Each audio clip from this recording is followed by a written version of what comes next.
Hello everyone, welcome back to the party.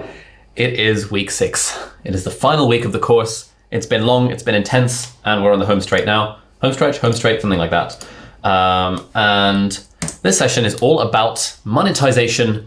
It is the best part about being a part-time YouTuber, apart from the friends that you make along the way. The friends are probably the best part. The second best part is probably the dollar that you can potentially make once things start to go well. And so in this session, we're going to go over all of that kind of stuff. We're going to do our thing that we did last session again, which is that there's going to be a little competition. Whoever gets the most likes on a tweet in the next hour and a bit will get extra house points for their house. And depending on which house they're in, that will dictate how many house points we decide to give them, whoever wins this particular competition. So tweet something. Would encourage you all to get on Twitter. If you aren't on Twitter yet, you're doing it wrong. You should go on Twitter because Twitter is fantastic, and Twitter is the vehicle by which you make friends when you're a YouTuber. YouTube is not that vehicle. Twitter and Instagram to an extent, but mostly Twitter if you're not a student or something like that. Most likes on a tweet. If you get a tweet that's has particularly high retweets or engagements or replies, we'll look into that as well. But yeah, we really want to encourage you all to get on Twitter and to take it seriously because your life can change by the friends that you make on Twitter. Incidentally, just on the note of Twitter, there's just so many people I've met that have changed the trajectory of my life thanks to Twitter. So I think I've talked about how me and Thomas Frank first became friends through Twitter 2 years ago, and then I joined Standard, my agency, and then as soon as I joined the agency, suddenly our revenue started to skyrocket because they were bringing in really good sponsors, and that meant that I could afford to hire a team.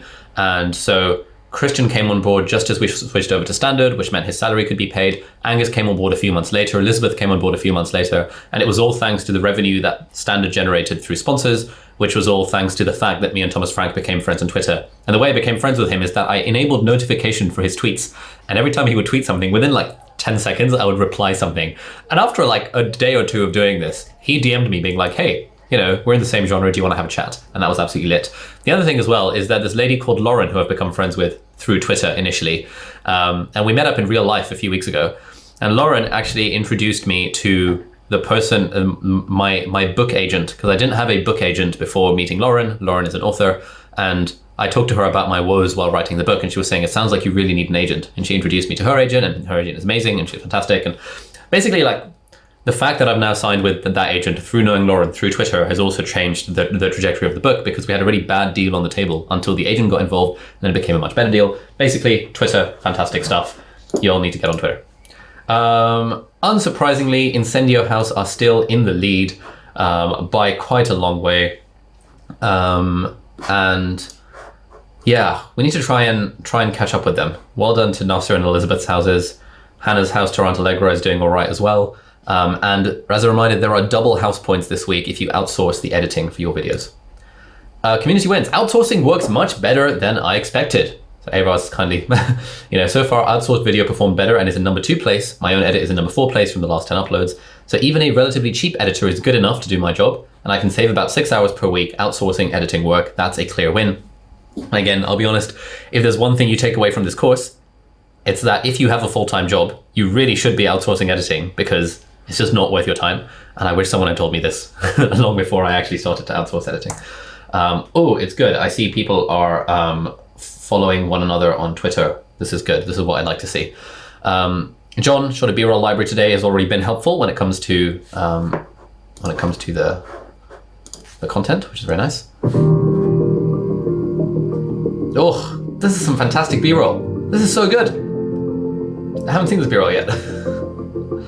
Oh, bloody hell. Mate, the candles in the foreground. Oh, it's so pro.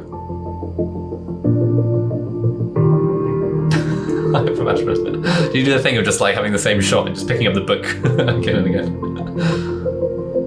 Oh, yeah. Hill slider shot. This is so nice.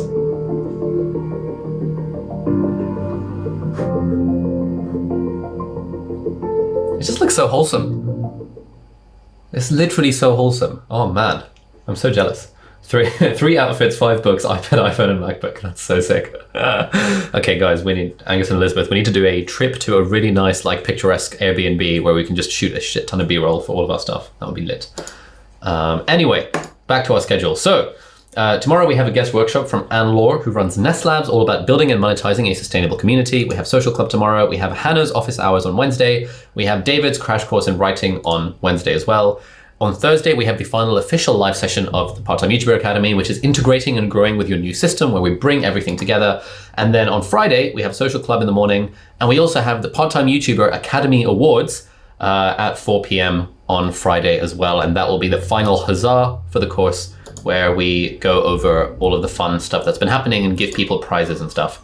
As a reminder, this is the stuff that we're covering today. Today is Monetize and Grow Your Empire. And we're going to be talking about lots and lots of things. AdSense and CPMs, affiliate links, sponsors, and personal products. It's going to be good. It is going to be good. So, as an advanced warning, again, I will show you this little diagram about how you are probably in the middle of the diagram. Your accountability group is like with you. Your journey group is like the houses and stuff. And your destination group is like, this is, if my channel, if our business is something that you guys aspire to, then that is very much the end. Well, it's not the end. It's all part of the journey, but it's like very much of the destination, and there's lots and lots of steps in that point. A lot of you guys are beginners to YouTube. Some of you are less beginnery, but you all haven't been doing YouTube for as long as I have and made as many videos as I have. And so don't feel disgruntled if any of these numbers seem completely absurd. If anyone had showed me some of these numbers a few years ago, I would have had a stroke, and I would have also had a heart attack at the same time, because they're just insane.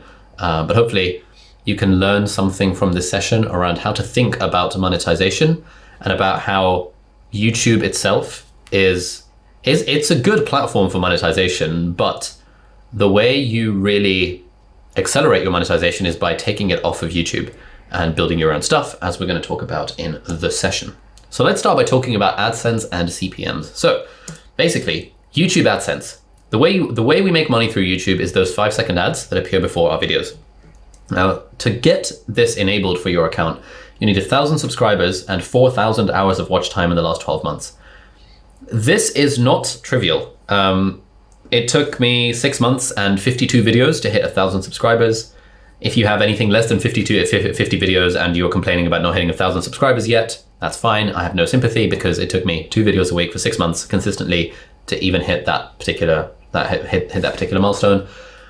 Often the 4,000 hours is actually really hard to hit as well. Like, we know people from cohort 1 kind of there were a few who hit 1,000 subscribers in cohort 1, but then they've only really hit 4,000 watch hours like sometime in cohort 2 or in cohort 3. So it does take a while to get 4,000 hours of watch time. On the other side of it, all it takes is one viral video. So if one of your first 50 to 100 videos happens to go viral, you will just immediately blast through that ceiling of 4,000 hours of watch time. Let's do a few numbers now. So CPM is cost per meal meaning 1,000 for whatever reason. And that's how much the advertiser pays to put an ad on the content. But the number that we care about is RPM, revenue per meal. So after YouTube has taken their 50% cut or 45% cut or whatever, how much money are we actually making per 1,000 views on our channel?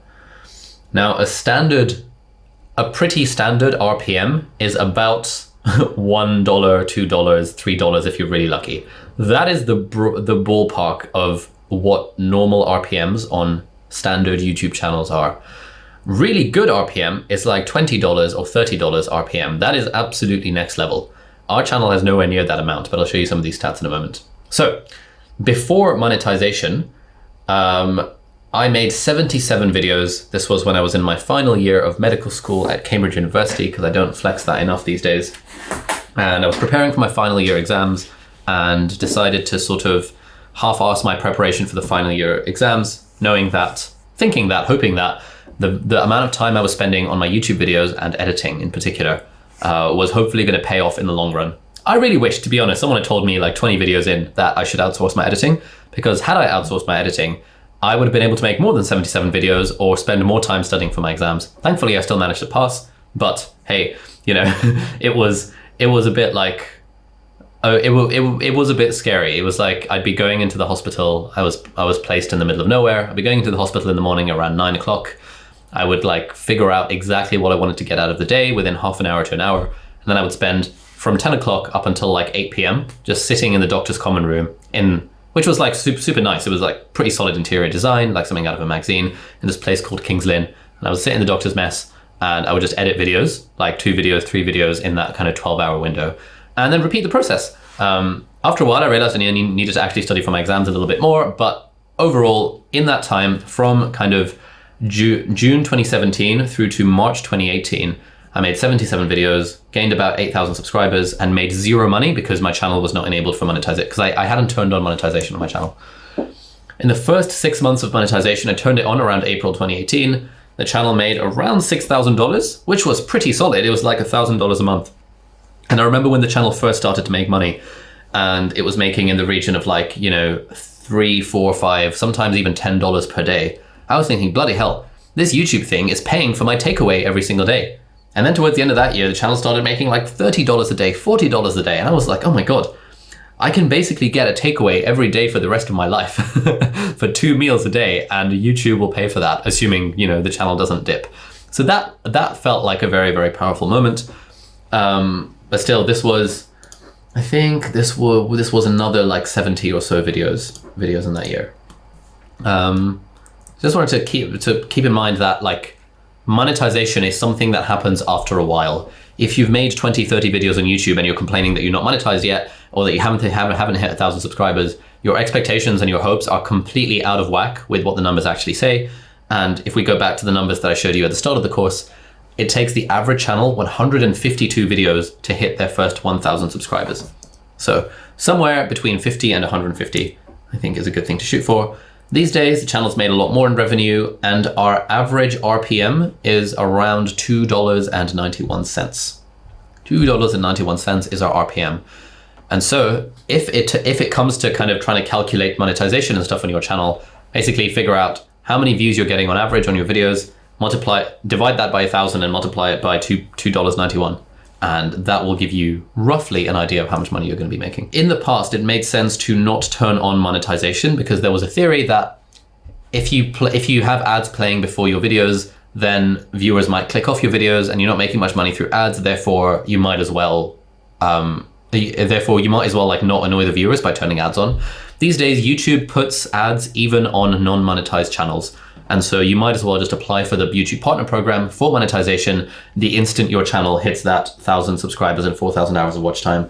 And the reason I didn't monetize earlier is because that wasn't true back in 2017 when I started. And I did think, okay, I could turn the monetization button on, but I'd be making like nothing. And therefore I might as well give my viewers the better experience of not having ads on my videos. That's no longer a factor. And so basically, as soon as you hit those numbers, you might as well turn ads on.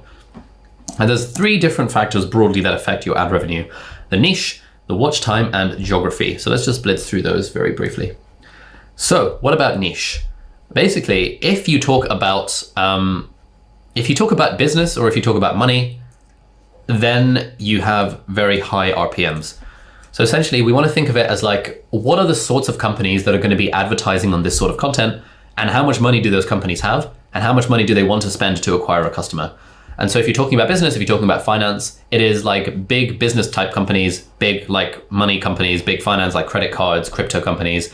They have loads and loads of money, and therefore these are the companies broadly advertising on these channels. If we're talking about business stuff, it's a lot of like entrepreneurs advertising their online courses about, hey, here's how you can make $4 a month through drop shipping, that kind of stuff. These guys pay a lot of money for these ads because their courses are quite expensive.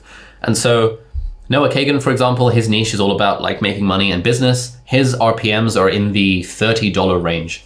So his channel is 10 times more revenue generating than mine is for the same number of views. And so I need 10 times as many views as he does to make the same amount of money. This feels a little bit unfair. Graham Stephan only talks about finance. His channel is also ridiculously high RPM because it's about like $30 to $40 RPM. Again, absolutely insane. In fact, let's play this.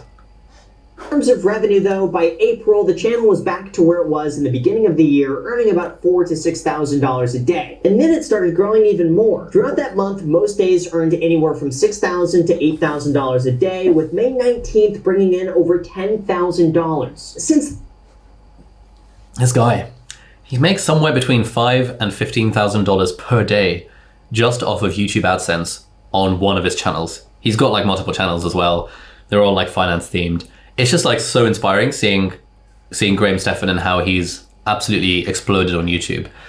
The other really cool thing I find very inspiring about Graham is that he does everything himself. He uploads like 7 times a week, like 3 videos on his main channel, 4 videos on his second channel. He's got his podcast. And as far as I know, like last time I checked, he still does the editing. He still does his own editing. I think he's only very recently started to outsource it. And just the amount of work he puts into the channel is always feels very inspirational to me, because I don't put a lot of work into this channel. Like, I think we've got a team, we've got the systems and all that kind of stuff. But just the sheer amount of graft that goes into his channel, like that is a testament to, it's not a testament, it's just like the more work you put into YouTube, the more likely it is to succeed. And Graham Stefan's success is absolutely not accidental. In terms of revenue though, by April, we've got Nate O'Brien, again, very high RPMs because he talks about profitable business ideas and finance and stuff like that. And let's see what he makes. And the first one, to maybe surprising to some, but maybe not so much to others, is actually YouTube ad revenue from this channel, which has gotten kind of wild in the past couple of years. And this is because ad rates on YouTube for the finance niche have sort of exploded in terms of value from the ad rates, okay? So I'll break this down as easy as possible, but basically from this channel, I'll pull up some of my ads from this year. You can see that in the past 365 days, my average CPM was about $25.18. And if we go to, let's say just the month of October, my ad rates look like they were, hold on. My ad rates look like they were about $33.09 per 1,000 views that you earn from YouTube, right? Now, this is not the whole picture. YouTube does take a cut of this, and then also Uncle Sam takes a cut of this as well for taxes. So this isn't all the money that you end up with at the end of the day to go spend, but it is considerably higher than I think what people would assume. $31,000 a month. He's got 1 million subscribers. He doesn't make videos that often. I think it's like 1 a week, sometimes even skips uploads. $31,000 a month is pretty good. And yeah, his RPMs are 6 times higher than that of my channel, because he talks about finance. And in fact, within our exec group, people were like, a lot of people are asking, hey, you know, if I were to start YouTube today, what would my niche be? I think it's just like, it's got to be finance, like personal finance, investing, the crypto, that kind of stuff. That would be what I would do if I was starting YouTube today. And the first one to... this video, 9 passive income ideas, how I make 27K per week. Hey friends. This is interesting because this video went absolutely viral. It got us basically 100,000 subscribers. It's made 41K just off of a single video. And the RPM of this video is $13.29. So it's about 4 or 5 times higher than our usual RPMs. Again, just because this is a finance themed video. And so we saw this and we're like, all right, we need to make more finance themed videos. James Johnny, his average CPM is £17.51, and so its RPM is probably in the region of like $11, $12, $13, something like that. He mostly makes videos about sort of semi-loosely themed around money as well. And he did a guest workshop a couple weeks ago, which you can watch in the guest workshops section of the video vault. Now, the other thing that affects revenue is watch time. Basically, how long are people watching for? Now, watch time is actually surprisingly important. Let's compare these 2 videos of mine. We've got my productivity desk setup video, and we've got which iPad should you buy? So the revenue for this one is about £2,000 with 1.6 million views. Revenue for this is £2,400 with 1.4 million views. So why is it that one video has like 30% higher revenue than the other-ish, despite having fewer views? Well, it's because of the watch time. The watch time maps onto revenue a lot more than views map onto revenue. And so all else being equal, longer videos will be more profitable than shorter videos. And when we did the stats on our channel, we found that longer videos performed better for us as well. In fact, for our channel, any video longer than 20 minutes performed better than videos that were between 10 and 20 minutes. And those performed better than videos that were under 10 minutes. And so the insight we gained from that for our channel was that there's actually nothing wrong with making really long videos, because it's good for the watch time, it's good for the RPM, it's good for the subscribers. And I think for our channel, one of our unfair advantages is the depth of the content. And so given that I like to have a kind of academic-y slant to the content, I think that benefits from having longer videos rather than shorter videos. Whereas if we were more like, I don't know, Noah Kagan and more like kind of high in intensity and fast paced and stuff, then maybe short videos would be better. But actually, I quite like long videos. I like the fact that our core audience loves longer videos because it means I can go more in depth on topics. It means I can like just tell a rambly story and not worry about it. And it also benefits our watch time and our ad rates. The final thing affecting ad revenue broadly is geography. Where is the viewer from? If we look over here, we see that 16.8% of our views are coming from the US, 14% from India, and 12% from the UK.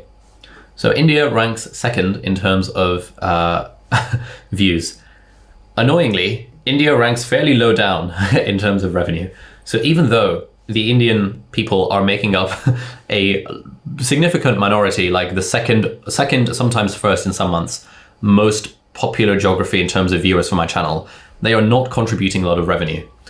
They also don't contribute a lot of watch time. Like this is quite annoying. If we look at the kind of average view duration, you can see the average view duration of someone from the US is 5 minutes 17. The average view duration of someone from the UK is 5 minutes 27. But the average view duration of someone from India is 3 minutes and 34 seconds. Like, this is really annoying. I know a lot of YouTubers who have found this data as well, whereby like a lot of views are coming in from India, but very little revenue and very little actual watch time is coming in from India as well. There's not a lot we can do about this, but one thing that our analytics team figured out is that when like in terms of like ideal upload time, so for example, we tend to upload our videos in the evening UK time, just to sort of discourage Indian viewers from watching it and encourage more like the US and the UK audience, because it's a more profitable audience for us.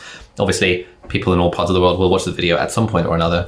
But the other one as well is that it's interesting to look at the breakdown of videos and the breakdown of genres and see which countries are more represented. So what we found is, unsurprisingly, when we do a video about expensive tech like iPhones and iPads and MacBooks and stuff, those are seen by the Indian market a lot less than if we do a video about like books. And that kind of makes sense. Like India, Pakistan, Bangladesh, the whole like reading books is a very common standard part of like what is seen as valuable. And the currency is at the point whereby iPhones are probably too expensive, but Android phones are probably not. So if I started doing videos about Android, that would definitely appeal to my homeboys from Pakistan. I'm not saying this should affect the type of content you make. It is sort of affecting the type of content we make because we care about revenue. And so we're just kind of keeping that in mind in as non-racist a way as possible. So the other way of making money on a YouTube channel, other than AdSense and CPMs, is actually affiliate links. So affiliate links, if you're not familiar with, is basically where you put a link to a product, and if someone buys the product, you get some percentage of the revenue from that sale. So Amazon Associates is the world's biggest affiliate program, and basically anyone can sign up for Amazon Associates. They don't really have a very sort of rigorous vetting procedure. And the nice thing about Amazon Associates now is that anytime you review a product, or if you mention a product, or if you mention a book, you can be like, hey, just book review of Ego is the Enemy. By the way, there'll be a link in the video description if you want to check it out. And you can link to the Amazon store with your affiliate link for the book or the product that you're mentioning. And if someone buys that product, you get some amount of money. I think the commission rate is somewhere between 1% and 3%. And this is what our UK Amazon program thingy looked like for the last 30 days. Total commissions, £320.78p. It's not amazing, but it's pretty solid. When I first started on Amazon in like 2017, I think I was making somewhere between 50p and about £5 every month. And I would get the Amazon voucher every like basically you can choose to get your payment in the form of Amazon vouchers in the UK. Whereas if you sign up to the international Amazon programs, they send it to you via direct bank transfer. And so each month we get some like random Canadian dollars and US dollars and Australian dollars into the bank account from bank transfer. But each month these days I get like, some money through an Amazon gift certificate. And this has actually gotten to the point whereby I don't really need to spend any money on Amazon because the Amazon gift certificate balance keeps on replenishing. But only at the start, it was like, I don't know, a £30 gift certificate every 6 months or something like that. It still feels pretty good because it feels like you're making money for free and you can track your affiliate earnings and you can think, yes, I earned 23p today when someone bought a book. But Amazon Associates is often the easiest way to get started with affiliate programs. Skillshare is also interesting. So Skillshare have an affiliate program. It's a very generous affiliate program. The Skillshare affiliate program is such that anytime someone signs up for a free trial of Skillshare through your affiliate link, you get somewhere between $7 and $10, depending on which kind of plan you're on. And that's actually really good because it means that the viewer does not have to pay any money because they can just sign up for a free trial and then cancel their account. But you as the affiliate, you as the Skillshare teacher, you can earn money even if the user doesn't pay. And so our stats for this are quite interesting. Over the past 2 years since I've been on Skillshare, we have referred 18,427 people to Skillshare and earned basically that times 10, so $184,000 thanks to basically people just signing up for free trials of Skillshare. This is pretty good. This is a pretty solid affiliate program. Even if you don't have your own Skillshare class and you want to plug someone else's Skillshare class, you can still do that using the affiliate program. And so Skillshare affiliates is often a pretty solid way to monetize a channel if you want, by promoting someone else's class. Like let's say you're making a video about how to be a YouTuber and you fancy plugging my Final Cut Pro class, you can use your affiliate link to plug my class, which means you will get the affiliate revenue generated through people signing up from that link. So that is pretty good. How do you find affiliate programs? Basically, the way you find affiliate programs is you find a product that you like and then you Google that product affiliate program. So the other day, what was it? I was looking at Masterclass affiliate program because I wanted to see, oh, here we go. Does Masterclass have an affiliate? Oh, shareasale.com, that's an affiliate thing. Masterclass does seem to have an affiliate program. Oh, Masterclass streaming platform that makes it possible for anyone to blah, blah, blah, blah, blah. So when it comes to, if we're thinking about monetization, when it comes to figuring out content ideas, sometimes the existence or not of an affiliate program will prompt me to make videos, and some videos and not others. So Masterclass have an affiliate program, and so I know at some point further down the line, if I wanted to, I could make reviews of the masterclasses. Let's say I did Neil Gaiman's writing class or Malcolm Gladwell's writing class or Gordon Ramsay's cooking class.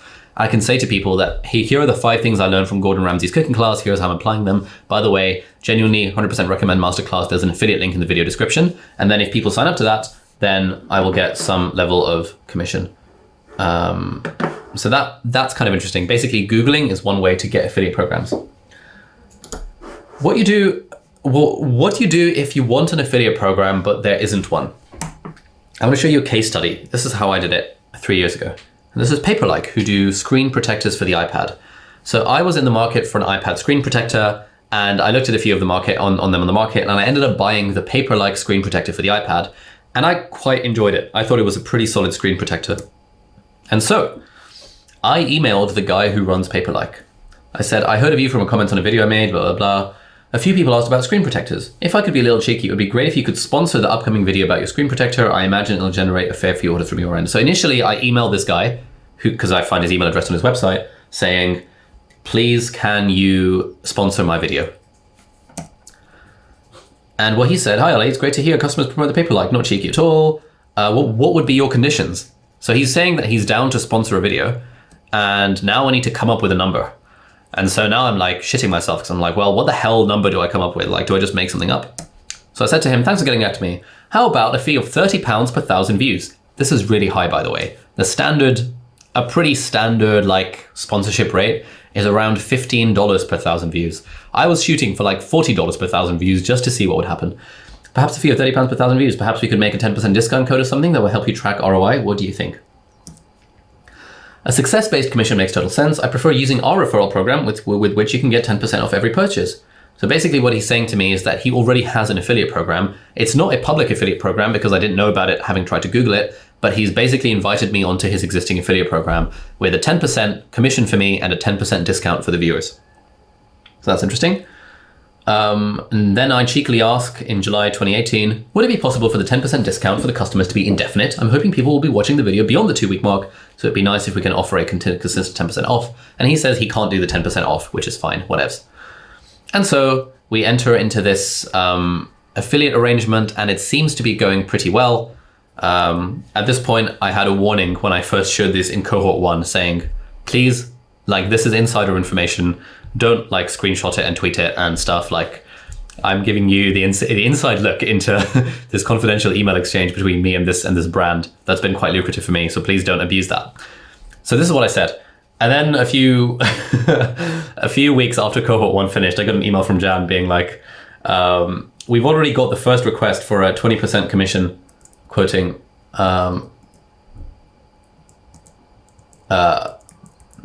I think there's been some slides deleted here. The thing I wanted to say before I get to that point is that this 10% affiliate deal worked for a while and I generated a few $1,000s in sales for them.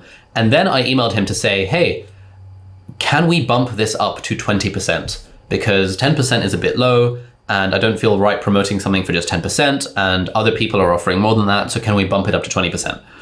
And he said, yeah, sure, that's absolutely fine. I'll make a special code for you that gives you a 20% affiliate thingy. And that one email has probably been the highest ROI email I've ever sent, because that was about 3 years ago that I sent that email. And that basically doubled our affiliate commissions through Paperlike. He emailed me a few months after cohort 1 saying, I'm honored to be included in your courses, but I'm not sure if it's good for us in the long term, assuming you mentioned you negotiated 20% commission rate. We already got the first request for a 20% commission quoting you. I wouldn't want that to become a trend. So basically he's saying someone from the PTYA emailed him saying, hey, you gave Ali Abdallah 20% commission. I want one as well. Despite me asking people not to, but that's fine.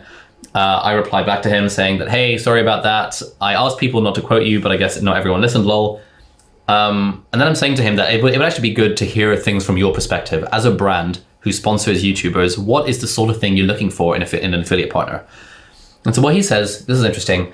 It's also a legit tip to ask for a better deal. If you don't ask, it's a default no. About the brand's perspective and what increased your chances of getting 20%. The affiliate relationship was already working well. You communicated well and were reliable. The brand and creative fit was pretty good. You made a clear pitch for why a bump was fair. Amount of revenue done and views was good. Mentioned you genuinely liked the product. And finished with, I'm not keen to continue to promote it for such a low rate, which activated loss aversion on my side. And so basically he's saying, he was pretty chill about this. He's saying that if someone else in the PTYA, if you want an affiliate deal with Paperlike and you fit the brand as well as I do, i.e. you're a tech YouTuber, maybe you're Pete and you're making videos about like switching to iPads and stuff like that, then I've already pre-negotiated this deal for you and he knows that this is a thing. So you could email Jan from Paperlike and be like, hey, I would like an affiliate deal with Paperlike. I saw that you said that if my content was similar to Ali's, then that might work. But this is a case study of how just sending an email can have a ridiculous impact on your bottom line. And in fact, since June 2018, this affiliate program has generated $140,000 in sales.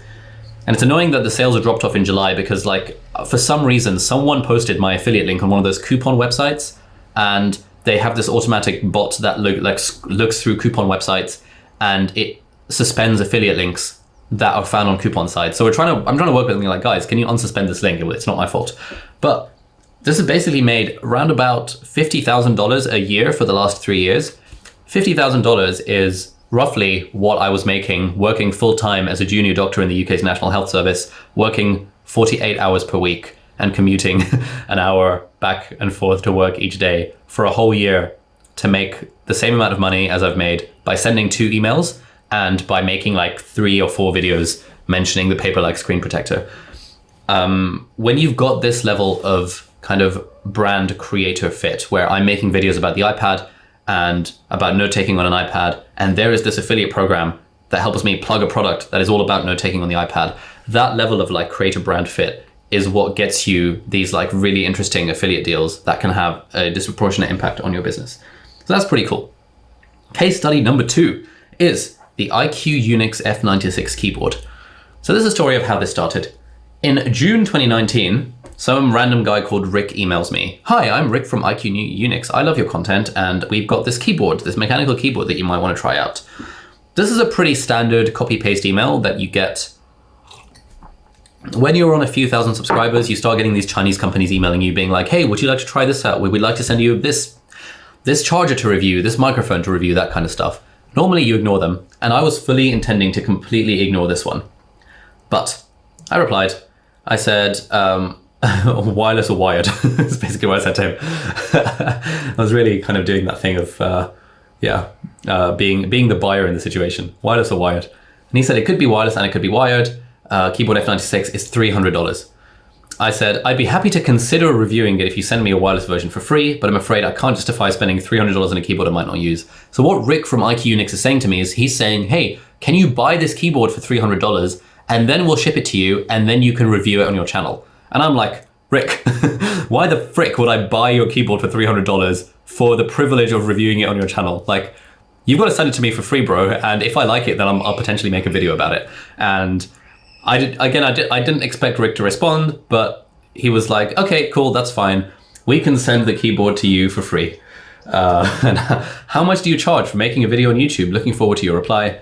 Again, I plucked a number out of thin air. I said, hey, Rick, my usual rate is $3,000 for a dedicated review video.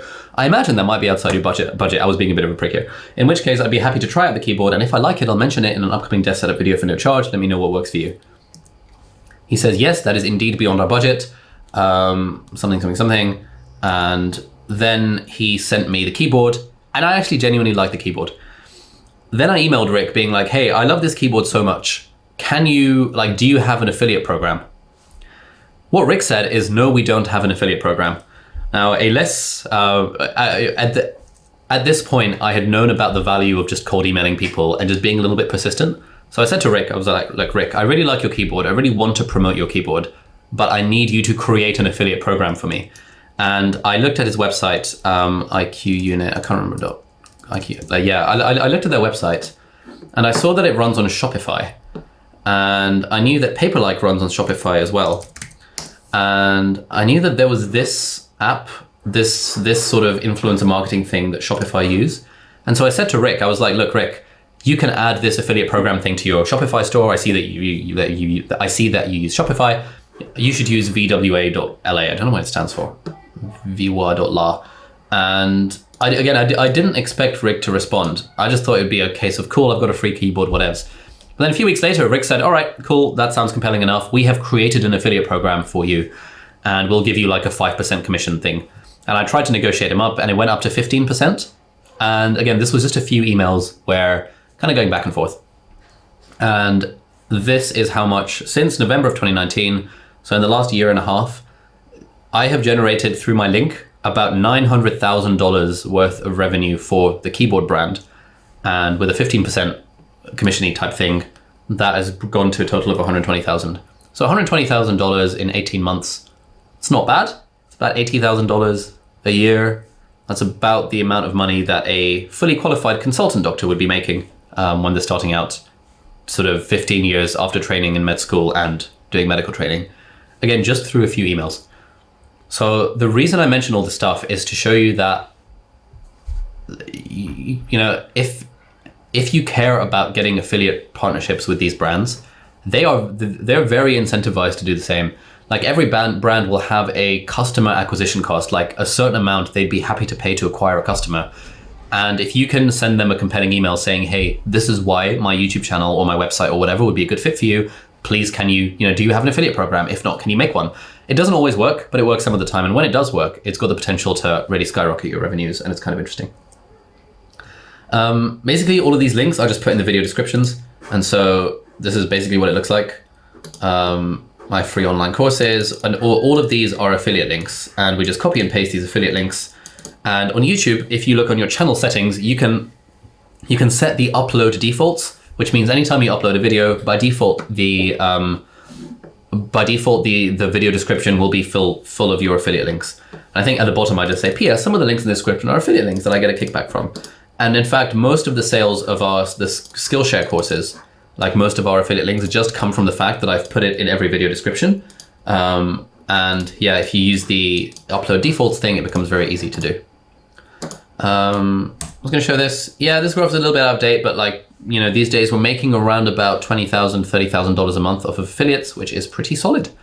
Pat Flynn also has a good guide on this, the Smart Passive Income Guide to Ethical Affiliate Marketing, where he talks about this quite a lot. We actually have an affiliate link for one of his classes, but I stick it in the chat if I can remember. We also had the guest workshop from Pat Flynn, which lots of you said was the best guest workshop that we've had in the cohort, which is great to hear.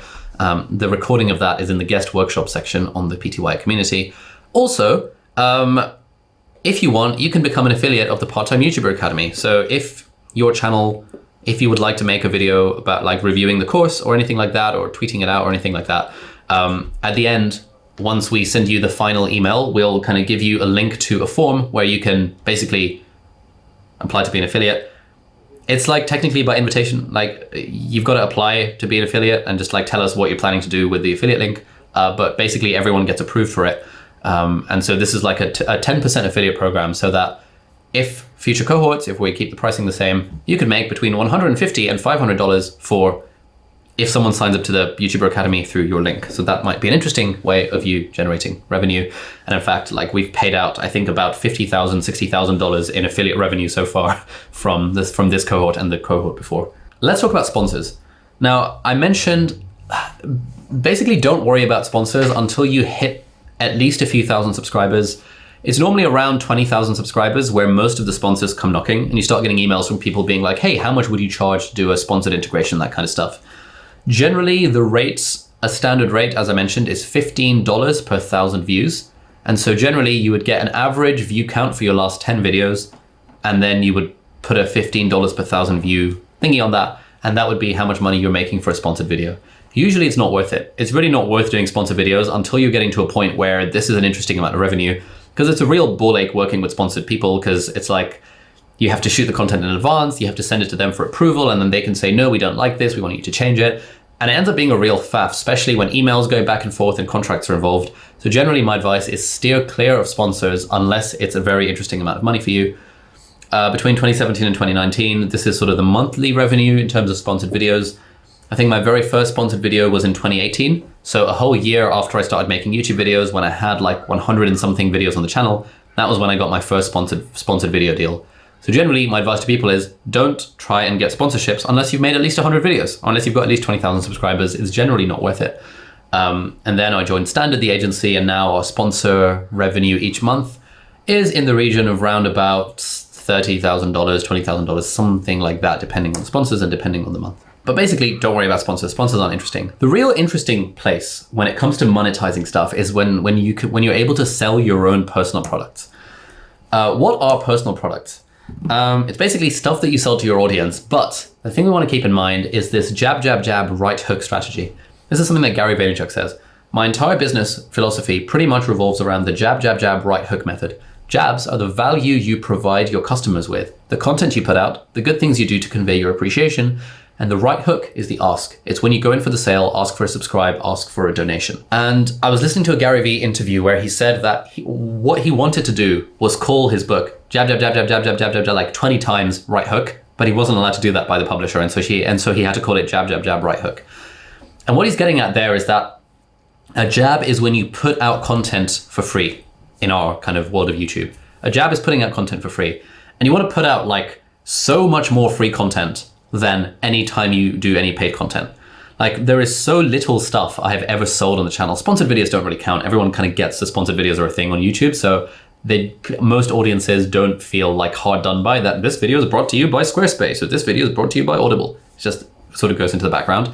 But when it comes to selling a product, I don't like to oversell stuff. And in fact, the first cohort of the Part-Time YouTuber Academy in like late 2020 was the first time in 3.5 years that I tried to sell something that was my own product. And it did really well. And I think partly the reason why it did really well is because I'd been doing 3.5 years worth of jabbing, i.e. just giving hopefully good free content out there on the internet, to the point that when we went in for the right hook and we posted on Twitter and the newsletter saying, hey, we're doing this Part-Time YouTuber Academy thing, anyone want to sign up? I was expecting somewhere between 5 and 10 people to sign up. And instead like 350 people signed up. So what was supposed to be a validation cohort just to see if the concept would work ended up being this like ridiculously fully fledged course, which has now become a huge part of our business. But I think part of the reason why it succeeded was because of 3.5 years worth of jabs before the right hook. I was very, very uncomfortable selling this course in the first place. I have a real fear of selling stuff, but I had to get over it. Anyway, there's all sorts of stuff that you can sell when it comes to physical products. And this is really where the real money is made from being a part-time YouTuber. Courses, books, downloads, Patreon memberships, consulting, and physical products broadly are the stuff that most creators would use. Let's talk about courses. Online courses are amazing. Online courses are an absolutely fantastic way to monetize your stuff. And given that most of us are creating educational-ish content, online courses are a perfect fit with that. Because if people are watching our YouTube channel for educational material, then they are more likely to sign up to our online course, which is the same educational material, just in more depth and all in one place. Broadly, the two places where we host courses are this, the Part-Time YouTuber Academy, and Skillshare. Let's talk about Skillshare. So in September 2019, I released my very first Skillshare class about how to edit videos in Final Cut Pro. And it made $600 in the first month. And I was like, bloody hell, $600 off the back of one class, that's incredible. What I didn't realize is that it was going to make more than that every single month subsequently without me having to do anything. So this class on how to edit videos in Final Cut took me a whole day to film because I just kind of filmed myself editing one of my videos and explaining what I was doing as I went along. I sent it to Kevin, Kev the freelancer, who we learned about in last week's session. It took Kev 2 days to edit the course, and it took me maybe a few extra hours to put the final touches on it and to export the Final Cut. And I put it on Skillshare thinking, oh, whatever. And the first month I made $600, $2,000, $3,000, $3,000, $3,000, $2,000, $5,000. And now if you look at the stats, this course makes somewhere between, just this one course, the course that I filmed in September 2019, makes somewhere between $3,000 and $5,000 every month without me having to do anything at all. I have never once plugged this course, apart from in September 2019, 2 years ago, and it's still continuing to generate somewhere between 3K and 5K per month in revenue, thanks to people just watching it on Skillshare. So it's linked in my video descriptions on the YouTube channel so people find it through that, but also people that are just organically discovering it on Skillshare. It's the most popular Final Cut course on the platform, I think. And so if someone wants to go on Skillshare and search for video editing, they will stumble across this course and they'll watch it. And I think it's actually quite good, even now 2 years later. And it's making 3K to 5K a month. Again, for a bit of context, this is how much I'd be making working full time as a doctor every month, up until the age of about 35. I'm currently 27. So for the next 8 years, I'd be making less money than this course is making per month in purely passive income. That's like the amazing thing about Skillshare. It's just absolutely mental. Then in April 2020, released a second course on how to study for exams. That course ended up taking our monthly Skillshare revenue from $5,000 to $30,000. And that was absolutely mind-blowingly insane. That's like the most amount of money I've basically ever seen in my life. And it was me doing an online course teaching people how to study for exams. Interestingly, there was nothing new or novel about this online course. I'd already been making videos for 3 years at that point about how to study for exams. And I just kind of compiled everything I knew, put it into a structure that made sense. I remember Angus came over to my house. This was in the first few months that Angus was working with me. And we were really thinking hard. We were like, okay, we've got all this content about studying. We really need to shove it into some kind of 3-part structure because 3-part structures make a lot of sense. And so we had like step 1, understand, step 2, memorize, step 3, focus, something like that. But it was basically all the stuff I'd already talked about on my YouTube channel. I just refilmed it, put it all in one place, put it into this coherent structure and filmed like a nice trailer for it. And it made 30K that month. A couple months later, or the next month, we released another course. This was a course idea that Angus actually came up with. It was a course on how to use Anki. Anki is a flashcard app, again, themed around how to study for exams. Now our Skillshare revenue is going up to $41,000 a month. Then we think, you know what, this Skillshare thing is going well. And it seems like the more courses you make on Skillshare, the more money you make on Skillshare just because of how the platform works in terms of watch time. Like you get paid for every minute of premium watch time that someone watches your course. So it's kind of like Spotify streaming royalties. Like Spotify pays the artist per stream or per 1,000 streams. Skillshare pays you per minute of watch time. And so we just thought, you know what, let's just make a Skillshare class every 1 or 2 months. And so by July 2020, this time last year, we had 4 courses on Skillshare, making $60,000 a month. Then, over the last year, we've made 2 more courses, and now we've got 6 courses on Skillshare. And now I think we have like 9 courses or something now on Skillshare. It's quite a lot. But our Skillshare thingy is making somewhere between $70,000 to $80,000 every month with basically zero promotion on our part. We released a new How to Type Fast Skillshare class, which Elizabeth actually came up with. She just said a few months ago, by the way, we should do a class on how to type really fast because your video about it did really well. And I was like, cool, can you draft the lessons? And she was like, all right. And so she drafted the content for this, just a few lesson titles and a few bullet points. Then Gareth, one of our writers, kind of went through it and added a few more bits. And it just took a day to film. I think it was just one day. Yeah, it was just one day to film. Angus and I filmed it like a few weeks ago. Christian edited it. And it's now on Skillshare. And we released it a few days ago. So our plan with Skillshare moving forward is to make a new Skillshare class every 2 months-ish, or 2 new classes every quarter, something like that. Just because we can see no end in sight to just how much money is possible to make by just putting stuff onto Skillshare. We've got a few questions in the chat about like, why did you decide to go for Skillshare? And would you recommend Skillshare? The thing with Skillshare is that on average, you only make around about $3 per student for your class. Sometimes less, sometimes a little bit more. But like somewhere between $2 and $4 per student is the ballpark money you can expect to be making from a Skillshare class.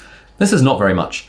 if you self-host your own courses on a platform like Teachable or Podia or Kajabi or Thinkific or not Udemy, but if you self-host your own courses, you can sell a course for $50, $100, $150. In fact, people have tweeted at me saying that they would have paid $300 for my course on how to edit in Final Cut, but they got it on Skillshare for free, and I made $3 from that sale.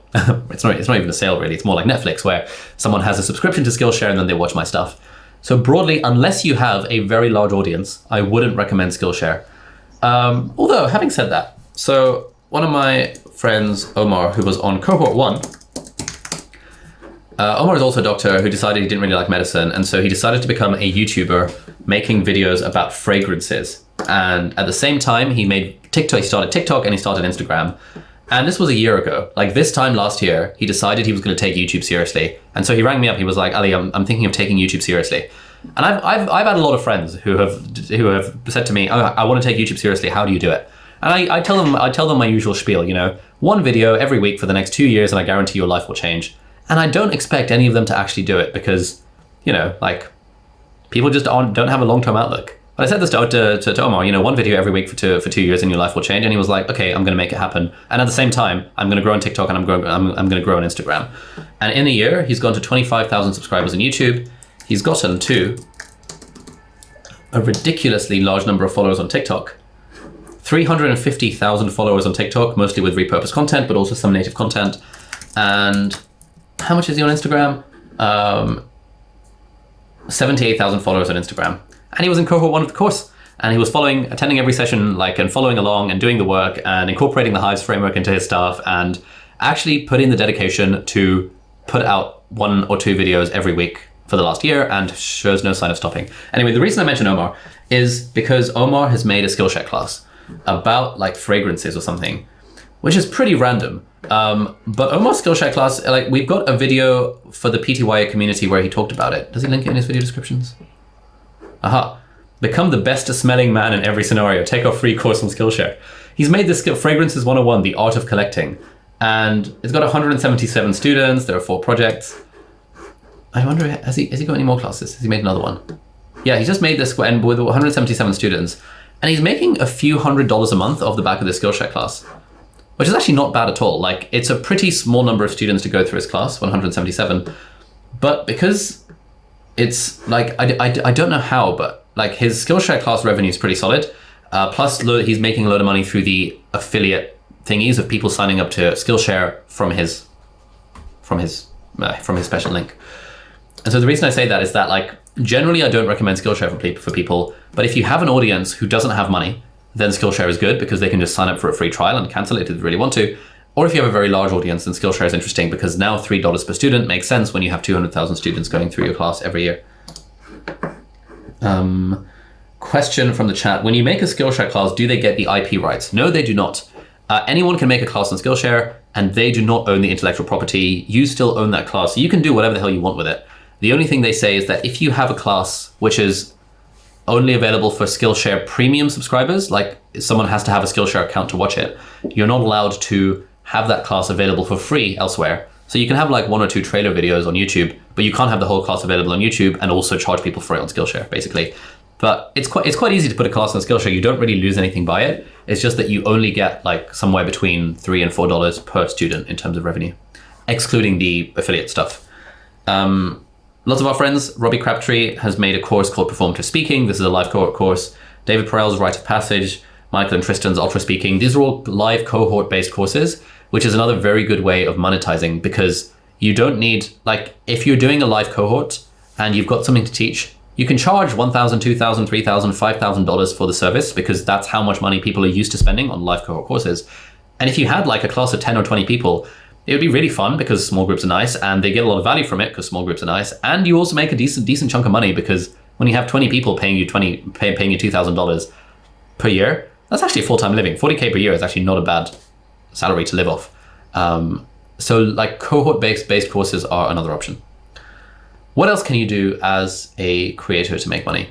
You can write a book. So one of my friends from Twitter, Visa, from Singapore, he's written this $8 ebook called Friendly Ambitious Nerd, which is basically just a collection of his ramblings about what it's like to be a friendly, ambitious nerd. It's genuinely a really good book. I really, really like it. But he just sells it on Gumroad, and it does really well. He just makes some pocket money through selling an $8 ebook because people like his Twitter account and therefore they follow his stuff. Thomas Frank has written a book called 10 Steps to Earning Awesome Grades. This is actually a book that's available completely for free. Basically what he did is that he's been, making videos about how to study for exams, and he's got his website, College Info Geek. He compiled 10 of his top tips into an ebook, and he gives that ebook away for free on his website.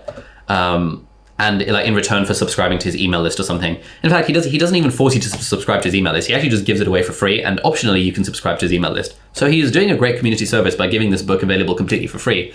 But when you have an ebook, what you can do is you can publish it on Amazon, and you can charge for a physical copy of the book. And so he charges Amazon charged like $10 or something for a physical copy of the book. And it's pretty good. It's like a, Kindle direct publishing, whatever it's called, direct to consumer model. Whereby Amazon only prints the book when someone buys it. So when someone buys it, they print it and they ship it to them. So you don't have to worry about logistics or anything like that. You just upload an EPUB or a PDF to the Amazon thingy. They convert it into a book for you and you can sell it. And Thomas Frank, last time I spoke to him, he was making somewhere in the region of $800 to $1,000 a month off of people buying the physical copy of his book when the ebook is available completely for free, because people just like physical copies of stuff. And so if you have a blog, if you have a YouTube channel where you can you've been following a repurposing thing, you've repurposed some of the content into blog posts, you could repurpose those blog posts into an ebook. It would take a few days. It would take some work to actually make it good, because it's not quite the same as just copying and pasting. But you could basically turn your blog post into a book. You can give it away for free as a lead magnet to get subscribers to your email list, or just for free if you want. And you can sell a physical copy on Amazon for like $8, $10, and people will be thankful that you have given them the option of buying a physical copy of a book from you, and you don't have to worry about any of the logistics or anything like that. This is a great way of monetizing content that you've already created. And we have a bonus interview with Thomas Frank for our premium and executive members that you can check out. It's like 2 hours long, and it's all about how he runs a very tight ship on his YouTube channel. What else can you do to monetize your audience? Digital downloads is another one. So Traf, another guy that I know through Twitter, we've been in the DMs recently, he is really interesting because he's a graphic designer, and with iOS 14 came the option of being able to customize your icons. And so Trav saw this opportunity and he jumped on it, and he created this like minimalistic dark icon pack for iOS, and he sold it for like $27 or something. Basically, in the space of like 2 weeks, he'd made about $400,000 selling these iOS icons. And then Marques Brownlee, 15 million subscriber YouTuber, MKBHD, shouted out his icon pack because he started using that for his own channel, for his own iPhone. And then all of a sudden Trav got even more sales. And so it goes to show the power of selling a digital download, something fairly simple. It's not easy. It's simple but not easy. Trav has been a designer for like 10 years, made this really cool icon pack, jumped on this opportunity to see that, oh, hang on, people are going to buy this thing, charged a pretty decent price for it, $27, where like back in the day, you would have expected an icon pack to either be free or to be like $3. But I was reading an interview with him where he said specifically he priced it at like $30 because the world, like in the last 10 years, like 10 years ago, it was a thing to buy icon packs to customize your phone. It's not really been a thing for the last 10 years up until iOS had this new feature like last year. And so what he reasoned, he was like, maybe people don't realize that in the past you could buy an icon pack for $3. And so let me just charge $30 for it and we'll see what happens. And it seemed to go really well. He made like 600K in the space of a few weeks, which is pretty awesome. How else can you monetize an audience? Well, you can use Patreon. Patreon, as lots of you might be familiar with, is basically a membership subscription-y type platform. And it's got the vibe of, hey, support me on Patreon. It's like a lot of artists use it, a lot of musicians use it. Some YouTubers use Patreon as well as a way of getting recurring monthly donations, sort of donations, but like, membership fees from their audience. Hannah Witten, one of our housemasters, uses Patreon very effectively. Her Patreon is making somewhere in the region of $2,000 to £5,000 per month. Last I checked, she had 3 plans and 626 patrons. So if you're in Hannah's house, you can definitely ask her about it, and she'll be doing an office hours session on Wednesday, I believe. So if you want to ask her about how she manages her Patreon and how it works and how to monetize a Patreon, you can definitely ask her because she's been doing it for a while. So that's very cool. Matt Diavella, 3 million subscribers. He started his Patreon when he was on around, I feel like he was on less than 1 million subscribers when he started his Patreon. But he's only got 2 plans. Last time I checked, he was making somewhere between £4,000 and £10,000 every month off the back of his Patreon. And in return, he just gives sort of 1 or 2 bonus videos on the Patreon and a monthly podcast. So Patreon is a pretty solid way of monetizing an audience. The issue with Patreon, again, is that if you want the numbers to be interesting, usually you need a pretty large audience or a very dedicated following. We've not dabbled with Patreon for various reasons, but certainly a lot of creators have a lot of success with Patreon. The next level up from Patreon is your own custom membership. Now, Patreon is sort of like a membership site, but Patreon very much has the vibe of, hey, support me on Patreon, and in return, you know, support me to create my craft and you will get A, B, and C. When you have your own membership site, it's a bit less support me, and it's more like you're paying for you're paying a recurring fee for a service, and this is what you get in that service. So Nest Labs is my favorite example of a great membership site done well. They charge $5 a month or $50 for the year, which is very, very reasonable. And it's a very wholesome community of curious minds talking about productivity, creativity, learning, mindfulness, mental health, metacognition, writing and stuff. And Anne Laure, the person who runs it, is doing a guest workshop for us tomorrow, I believe, where she's talking all about how she built and how she sustains this community, which last time I checked now does at least over $100,000 a year in recurring revenue. And she mostly doesn't have to work very hard to make this run. It's interesting how she's managed to make it sustainable and create her own content. And Anne Laure's story is interesting because a year before this thing started, or was it 2 years, she was basically a nobody. She had no online presence, no audience. And she made it a point that she was going to blog. She was going to write 100 articles over 100 days. And so her blog, Nest Labs, started from this challenge of 100 blog posts in 100 days. And by the end of that, she'd gotten to the point where she'd built up such a loyal following through Twitter and through the blog that she was comfortable launching a membership site, and it started immediately. It let her quit her job at Google or something, and so she is able to stop doing freelance work because of the membership site that she created, which is pretty awesome. The other interesting one that you can make a lot of money out of is consulting. But just by the way, this is a very whistle-stop tour. I feel like I've been talking for a very long time, but I want to show you guys all the options of monetizing your audience. Consulting is a really interesting one. Consulting is basically like one-on-one coaching or group coaching. Now, Andrew Kirby is one of my mates, and he's got this YouTube channel where he talks about productivity, 500,000 subscribers, but he also has his timetheory.com coaching program where he guides people, like the pitch for this is like young men who struggle with procrastination. He teaches them how to not struggle with procrastination. And it's got like really good reviews. He charges around like $4,000 for a student to go through the program. The program is mostly a series of pre-recorded videos, and Andrew rocks up once a week for a group coaching call. And people are getting value from this, and they're paying $4,000 for this program. And he's making absolutely obscene amounts of money every month by kind of offering this kind of one-on-one coaching, group coaching service. And in fact, if you guys attended Hassan's workshop, Hassan Kuba, author of The Unfair Advantage, he is going to be doing a workshop for our PTY community, which will be free for everyone, all of our alumni to attend, I think in about 2 or 3 weeks time, where he has built, he doesn't have much of an audience, but he's built a very profitable coaching business off of the back of that. And in fact, I'm one of his coaching clients, lol, and Angus is now as well, because he's good. And so he's going to be doing this workshop teaching us how to create a high-priced coaching program and how that can be quite profitable with a very small audience. So you don't need a very big audience to make a coaching program work because it's such a high-touch relationship you've got with your audience. You need a very big audience to make a Skillshare class work because it's very low touch, it's very low friction, it's very passive, whereas coaching is very active income, but it's quite fun and you can make a lot of money doing it, and you can provide useful value to your audience as well. Finally, if you want, you can sell physical products. Generally, most people don't advise you should do that because it's a massive annoyance dealing with logistics and shipping and all that kind of stuff. But Olier, who's also going to be doing a workshop for the community at some point, is a tech YouTuber, and he's got his ULX store, which I think does over $1 million in revenue every year, which is pretty solid. And he's just got a warehouse. He's got a dude, one of his mates, who runs the warehouse, so he doesn't have to do very much. And he sells these classy looking, minimal aesthetic goods made out of vegan leather, i.e. fake leather. And he talks a lot about on his channel about how he makes money by selling physical products. So that's kind of interesting. He also, interestingly, makes a lot of money through selling website themes. So this is cool. And that's what it did. Unfortunately, Tumblr doesn't have sort of analytics showing you how much you made per month. They just have a sort of total revenue figure. But yeah, total revenue since then is over $680,000, which is just obviously insane from This guy has made $684,000 selling Tumblr themes. Like, what the hell? That is absolutely insane. That is so good. I remember back in the day when I first discovered Theme Forest by the Envato network.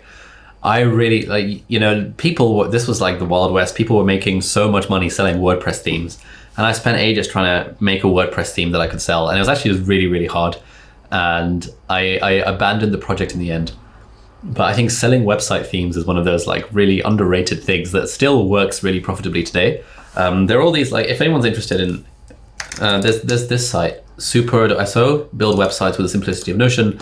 And people are like creating their own super themes for Notion.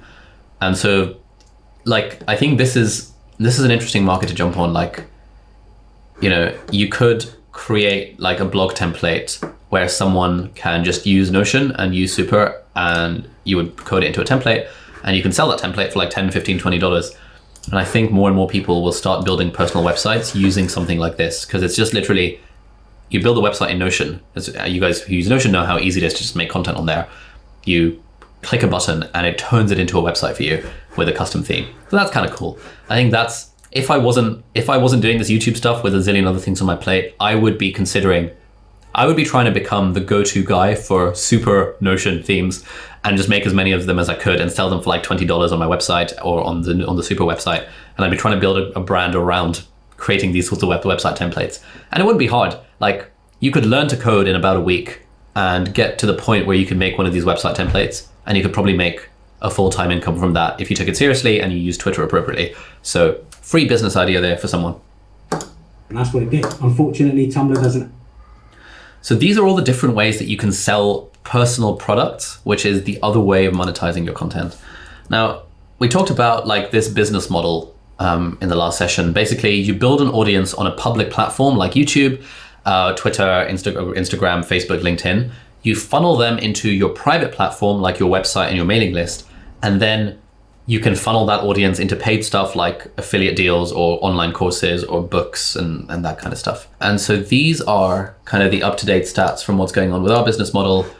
Year 1, no money, just on YouTube. Year 2, $1,600 a month, newsletter and blog. Year 3, $9,000 a month, Instagram and podcast get started. Year 4, $80,000 a month, mostly through Skillshare actually, Twitter, Skillshare and LinkedIn get started. And now year kind of 5, we're on our 5th year of operating now. Damn, that's a long time. The business as a whole makes around about $250,000 a month. A large chunk of that comes from Skillshare, a large chunk of that comes from the PTYA.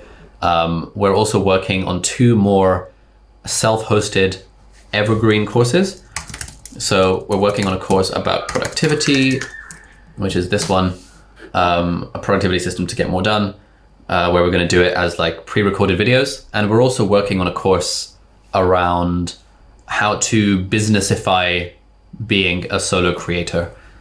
We might call it the Creator MBA or something like that, but that's another thing that we've got in the works, because the way that I approach monetization is very much that, like, you kind of have to keep on releasing products because you can never rest on your laurels. I remember when my first business that succeeded when I was in med school, it's a company called 6med that's still running to this day. Like, it did really well for the first 3 years from like 2013 through to 2015. And our revenues were increasing and we're putting in more work. But around about 2015, like 3 years into running the business, I kind of lost interest in it and I didn't really keep on top of things. I didn't create new stuff. I wasn't really interested in marketing.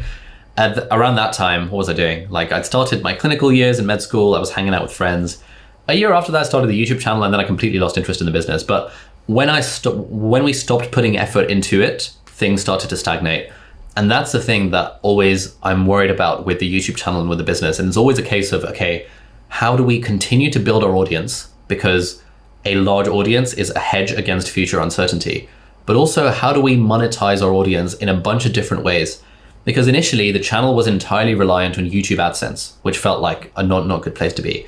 Then I joined Standard and suddenly our channel was entirely, our whole business model, like 80% of the revenue was coming from sponsored videos.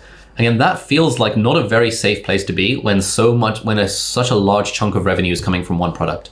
Then I was like, all right, cool, too much revenue is coming from sponsored videos, therefore we need to start doing stuff on Skillshare, because Thomas Frank and Keep Productive and these people who I knew were doing stuff on Skillshare. And then I started putting stuff out on Skillshare, and especially as we built a team around it. At that point, around about June 2020, $80,000 a month, the bulk of that was coming from Skillshare. And that, again, felt scary. It was like, oh crap, like, in an attempt to diversify from sponsored videos, we've now become overly reliant on Skillshare itself. That was when I started taking affiliate revenue a little bit more seriously. It's something we're taking more seriously now.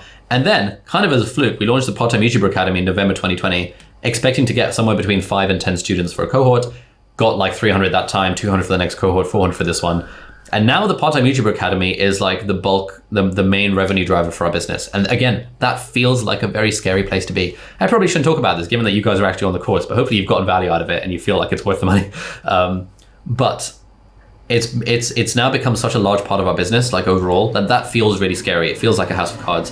And so even though it shows no signs of stopping and we've got loads of plans in the works to improve things and make a PTYA YouTube channel and all that kind of stuff, now like immediately, as soon as we started getting into that mode where the writing on the wall was that PTYA is too big a part of the business, then it was a case of, okay, we now need to diversify further into self-hosted courses like this productivity course and like the Creator MBA course, this kind of stuff.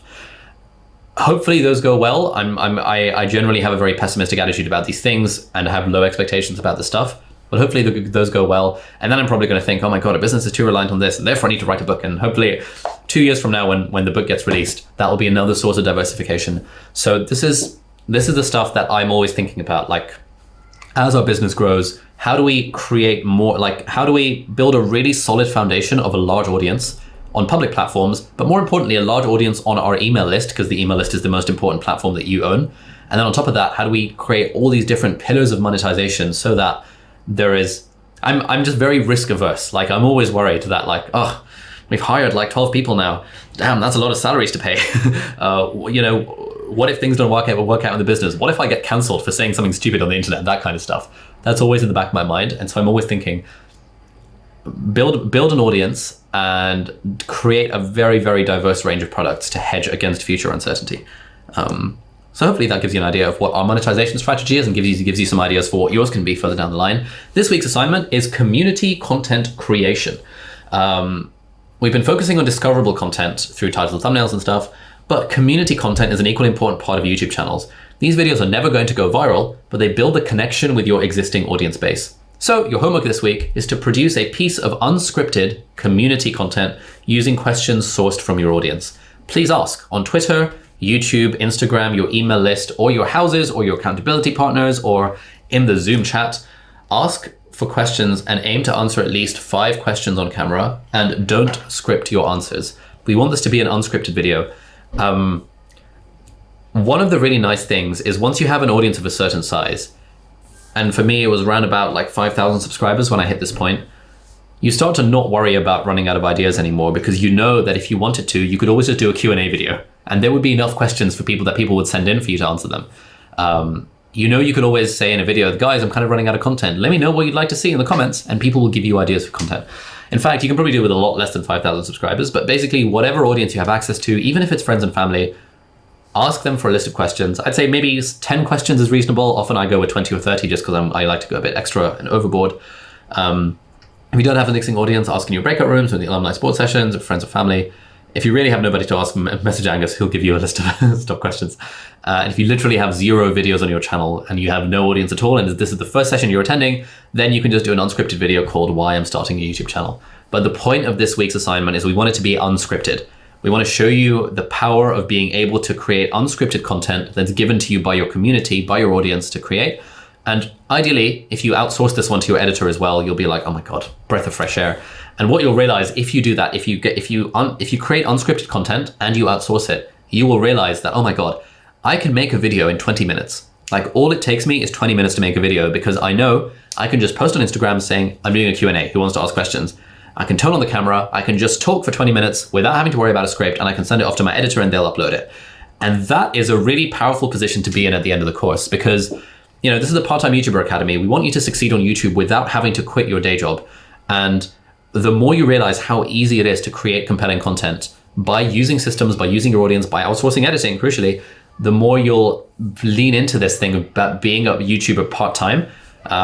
These days I spend maybe 4 or 5 hours a week just on the YouTube channel in terms of probably if we include filming, about 7 hours a week.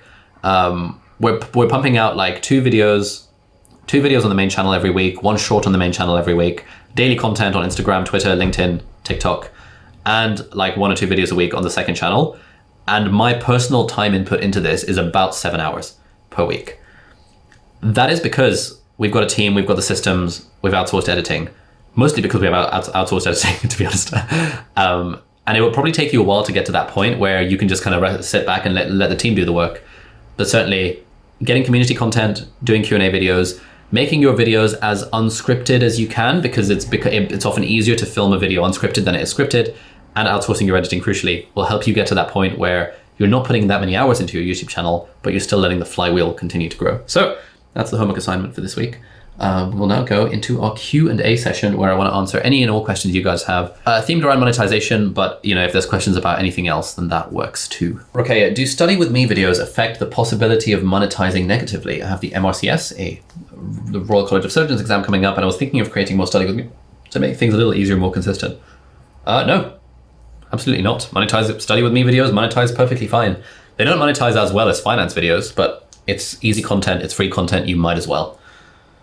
Mohammed, how do you know to trust that they're really tracking the real number of affiliate revenue? Good question. Normally it's all completely automated. Like, for example, with our PTYA affiliate program, we have like the affiliate program that's built into Podia, which is what our course platform is. And if someone gets a link, then Podia registers the cookie on the user's end, and it's all just done completely automatically. So, I mean, theoretically, someone could build a backdoor. Theoretically, someone could build a backdoor into the thing and like screw you over and stuff, but like, it's really not a concern. Most affiliate programs are not done manually. They're done like by automated software. Ryan, if you made a course today, would it still go on Skillshare? We're making Skillshare courses every month or two. We released a Skillshare course like a week ago about typing. I don't know how it's doing, but it's probably doing okay. Like, to be honest, once I film a Skillshare class, I kind of just forget about it. I don't really care how they do on Skillshare. I just know that they will do okay and the numbers keep on going up, and that's all that matters. So our plan is that we're still releasing Skillshare classes every 2 months or thereabouts, but we're also releasing higher priced evergreen self-paced courses. So for example, the course on productivity might be in the region of $150, something like that. Our course on the Creator MBA might be $300, $500, because these courses are aimed at people who have money. Whereas I think Skillshare is absolutely fine if you're aiming for students who don't have money. But generally, in terms of monetization, it is better to target people with money who are making money from the thing or who are saving time or making money from the thing that you're selling. Lottie, what made you decide to host the course on Skillshare rather than Teachable or Kajabi, etc.? Good question. Basically, it was this thing of targeting people who don't have. Okay, there were two things to it. One of it was I was afraid of selling. I was afraid to create a course that I was charging money for. This was in 2019. This was before I started doing this sort of stuff. Secondly, I knew that. I knew that most of the people I was targeting, because at the time my audience was still mostly students, I knew that they didn't have money and would be unlikely to pay $100, $50, whatever, for an online course where I teach them something. And so I thought Skillshare was a good kind of option here, because I can create content for people without money, i.e. students, and they can sign up to a free trial of Skillshare, which pays me, but it doesn't cost the end user anything, assuming they want to cancel their trial. So partly it was that thing of wanting my stuff to be free, but also partly it was talking to Thomas Frank and Keep Productive, two of my friends, about how they were doing on Skillshare. And at the time, I think Keep Productive had about 80,000 subscribers on YouTube and was making like $2,000 a month from Skillshare. And this was late 2019, where the YouTube channel was making $2,000 a month in AdSense revenue. And I was thinking, damn, if I could make an extra $2K a month off of Skillshare, then that's like game changing. And I didn't quite work out the economics. I think part of me always had like this sort of aversion to selling, and also the sense of like, oh, but if I charge, like how many people would really sign up? And Skillshare seemed like a good way of testing out creating courses without having to actually charge money for them. So yeah, I think if I had my time again, would I use Skillshare? I still probably would. If it's a course that's clearly making people money, if it's a course about like the Creator MBA, about how to businessify your business of being a creator, if it's a course like the Part-Time YouTuber Academy, where it's about, aimed at people who have jobs, who have businesses, who want to use YouTube, then it makes sense to go high price. But I think Skillshare is still pretty solid. How do you plan your online courses? Is it the same process as YouTube videos? Good question. Let me show you. I think I've shown this to a lot of people and they're always amazed as to how little planning goes into our courses. Part-Time YouTuber Academy is different. There is a shit ton of planning that goes into this because this is a ridiculously big operation. But apart from this, all of our other courses have been like very, very, very easy. Why have they been so easy? So this was the planning, the extent of the planning I did for the video editing class. Introduction, workflow overview, anatomy of Final Cut, footage organization, AV sync, new project, A cut, first clip, A cut, more tips, trim deletes, more useful keyboard shortcuts. This is, did I have any more information about this?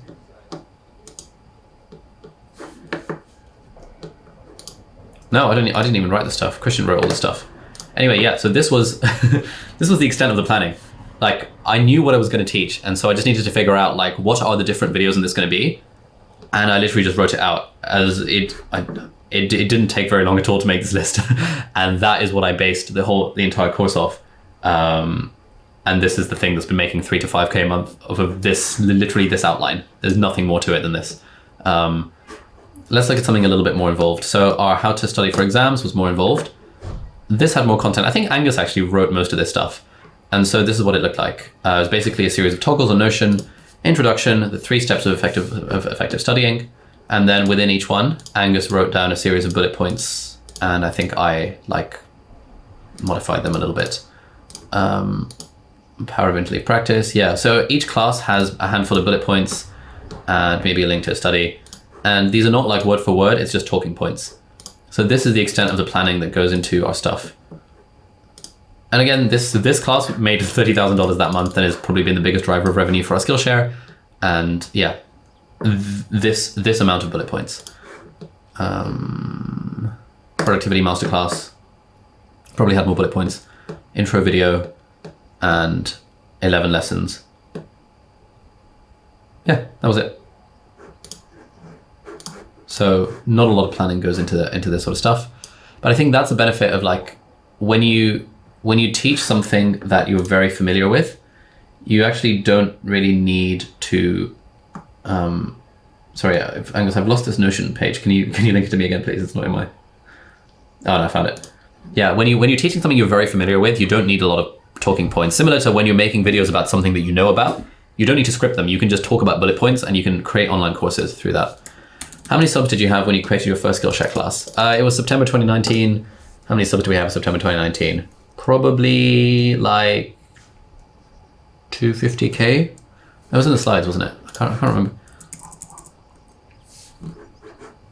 Yeah, around about 300K in September 2019 when I made the first Skillshare class. Pete, so if we had a book ready to go, would you suggest first using it as a lead magnet to then get them added to your list, then publishing on Amazon for free and to purchase the physical book? It depends. Are you viewing the book as a lead magnet or are you viewing the book as a revenue driver? I think I quite like the Thomas Frank approach of viewing it as a lead magnet. So I think that method would work. But if again, like Thomas Frank's book is targeting students who don't have money. If you were writing a book like Nathan Barry Authority, which is another great model for an ebook that I really like. And basically it's a book on how to write a book and how to become an authority in your space. And his strategy for this is interesting because normally we are price anchored that a book should be about $10, $15. He's got a really good podcast from like 2015 where he talks all about like how to sell ebooks. Whereas he's anchored the price for his book to $39. It's more than just a book. The complete edition for $200, which is audiobook and videos, and the strategy edition for $500. Like, I think this model, the Nathan Barry Authority model, is interesting when it comes to publishing an ebook. But of course, this would be, like, Thomas Frank wouldn't have succeeded if he published a book for students charging $40 for it because no one would have bought it because students don't have money. So it kind of depends what target audience you're targeting. Given what I know of your channel, Pete, I suspect you're targeting people who have money. And so I would consider maybe going down the Nathan Barry Authority route and listening to his podcast from 2015 and 2016, where he talks all about his process for marketing the ebook. Kimiko, Thomas's book, free that can be converted into physical book dropshipping. What's the link to do this Amazon? It's called Kindle Direct Publishing, I believe. Self-publishing. Yeah, kdp.amazon.com. Self-publish ebooks and paperbacks for free with Kindle Direct Publishing. I'll post a link in the chat. It's really good. Anyone can do it. Okay, Justin, can you talk more about why you haven't dabbled in Patreon? Yes. The reason I haven't dabbled in Patreon is partly because I don't think the revenues would be particularly interesting. Like making 10K a month of a membership site is not needle moving for our business these days. Partly it's also because Patreon has a vibe of please support me as an independent creator. And given how public I am about how much money this business makes, I don't think I could get away with having a vibe or even giving a whiff of a vibe that please support me as an independent creator. I need money to make these videos happen. Thirdly, if I were to do a membership site, I would want to do something like Nest Labs or something like Sam Harris's membership, or something where it's got less of a vibe of please support me, I'm a starving artist, and more of a, hey, this is a service that you're paying for and you're getting value out of the service. To an extent, you can have that vibe on Patreon, but sign up to my Patreon or support me on Patreon. It's not the vibe I want for our content and for our channel. Hence why we haven't really dabbled in Patreon. Okay, Yoni, I currently have a course, but like 15 subscribers. Is it worth completely putting the course on YouTube? It's currently on Udemy. Yes. I think if you are a small YouTuber and you have a course or you're thinking of making a course, you should not bother and instead just put those videos out on YouTube, and that will help grow your YouTube channel. Because if it's a trivial amount of money, you've created this content and it's dying on the internet because you've put it behind a paywall. It would thrive on the internet if you put it for free out there on YouTube.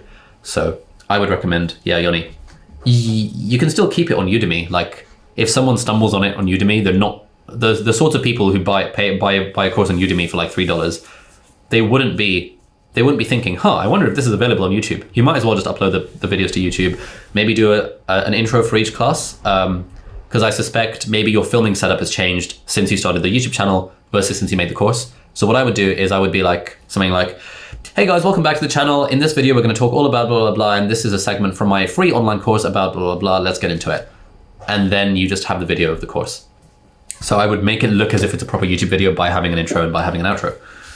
Aparna, did you take a course about how to build a course for PTY? If yes, which one? Nope. We just made it up as we went along. I'd taken Tiago Forte's Building a Second Brain and David Perel's Write Up Passage, and so I knew what a good cohort-based course should look like, and we just sort of made it up. You don't need a course on how to make a course. My mate Andrew Barry runs a course about how to make courses for On Deck, the creators, ODCC, On Deck Creators Community, something like that. Honestly, I think like it's very easy to make a course. Like there is stuff that goes into it, like what is the transformation and that kind of stuff. But if you are teaching something that you're familiar with, you don't need theory about how to make a course. I think most of the stuff actually just comes out of your own head. And I've brainstormed courses with people in the past where they were overthinking it for 6 months, thinking, I need to read books, I need to attend courses about how to make a course. And one session in WeWork with a whiteboard with me for 20 minutes, and we had the whole structure drafted out, and they were like, bloody hell, my mind is blown. Making a course is so easy. Why have I been making it so complicated? So I would say don't overthink it. How do taxes work with YouTube AdSense? Every country has their own different tax laws. In the UK, you get paid into your business bank account or personal bank account, and you're responsible for doing your self-assessment tax return. How long do you recommend, Monica? How long do you recommend for community content videos? Are these better as shorter or longer form? Doesn't really matter.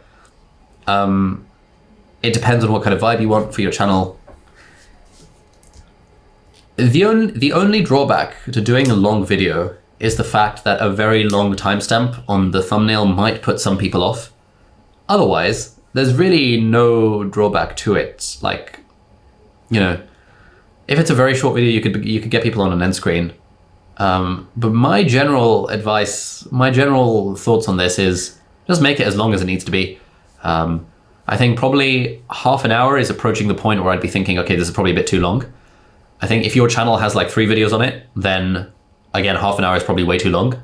I would say probably keep it to about 10 minutes if your channel doesn't have very many videos on it. But over time, as you experiment with longer and longer content, you'll get a feel for what your audience vibes with. And so me doing a 7-minute long video, I know it's just not going to be as good as if it was a 17-minute long video going more in depth on stuff. But really don't worry about length. I think 10 minutes is something good to shoot for if you're a beginner. Half an hour would be when I start to get worried if you're a pro. Okay, Mike. Just because you can monetize your channel on AdSense, does that mean that you should? at 1,000 subs, do you think it would affect the channel negatively and put people off? No, I don't think it would. I think people have gotten used to the fact that YouTube has ads. And so, yeah, like people don't even really know that you can turn on monetization on your channel if you wanted to. It's just like most of you guys probably didn't know that before you joined the course. If your channel is monetized and you turn monetization off, then ads won't get shown. But yeah, it's just such a standard part of behavior that users expect on YouTube that no one holds it against you, as far as I know. If you don't have a large audience, would you recommend Udemy as opposed to Skillshare? Thoughts on Udemy? I wouldn't really recommend Udemy. Most people who I know who have courses on Udemy don't like having courses on Udemy. I think if you are like the 1 or 2 most, if you're like the 0.01% of like top teachers on Udemy, then you can get a lot of organic traffic through that. But generally, I've heard bad things from people I know who've posted courses on Udemy. I think Skillshare is pretty good, but if you have a small audience, I would say don't make an online course. I would say make that content free on YouTube, because that will do more for you than monetizing your audience ever will. The approach, the way I think about this is similar to what Gary Vee talks about. I think I mentioned this last time as well, which is that anytime you monetize your audience, anytime you land a right hook, anytime you ask them to buy something from you, it's like you're withdrawing from your bank account. And anytime you give them free content, it's like you're depositing into the bank account, into the Goodwill bank account. And you really, really, really want to deposit tons and tons and tons and tons of value into that bank account. And you want to withdraw it very, very sparingly. And so trying to monetize early on when you don't have a very large audience, because you haven't been depositing Goodwill into that value bound bank account, I think is a bad idea personally. Ali, how do you find all your various mentors for each of the silos in your career and life? A lot of them through Twitter. Yeah, mostly through Twitter these days. If I ever need a mentor for anything, if I need a coach for something, I will just post on Twitter.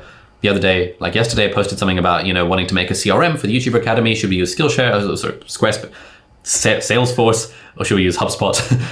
Should we use Airtable? And loads of people replied saying, hey, I'm a consultant for a Salesforce. I do this and that. And so Twitter is one great way of doing it. The thing with mentors is that I agree with Derek Sivers on this. Like, most of my mentors are books and podcasts. Like, I would say Tim Ferriss is a mentor. Tim Ferriss doesn't know that I exist. I would have said Derek Sivers is a mentor. And Derek Sivers did not know I existed until someone tweeted at him about me on Twitter. And then he replied to that tweet saying, hey, I'm going to be in Cambridge next week. Do you want to grab dinner? And now Derek Sivers and I are mates. Austin Kleon was a mentor through his book, Steal Like an Artist and Show Your Work.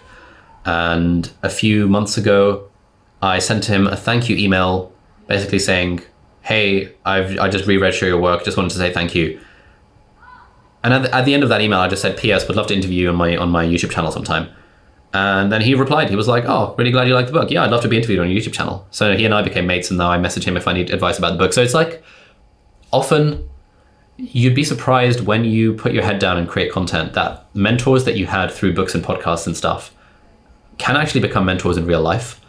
And you generally connect with them through cold emails or through Twitter. Yeah, I think that's about right. Jeff, do you look at Skillshare from time to time to see if a certain topic is oversaturated so you don't waste time making a course that has too much competition? I don't personally. I would if I had less of an audience and if I cared more. But like, honestly, Skillshare is one of those things where it's just like, I sort of view it as I will just put any old course on there.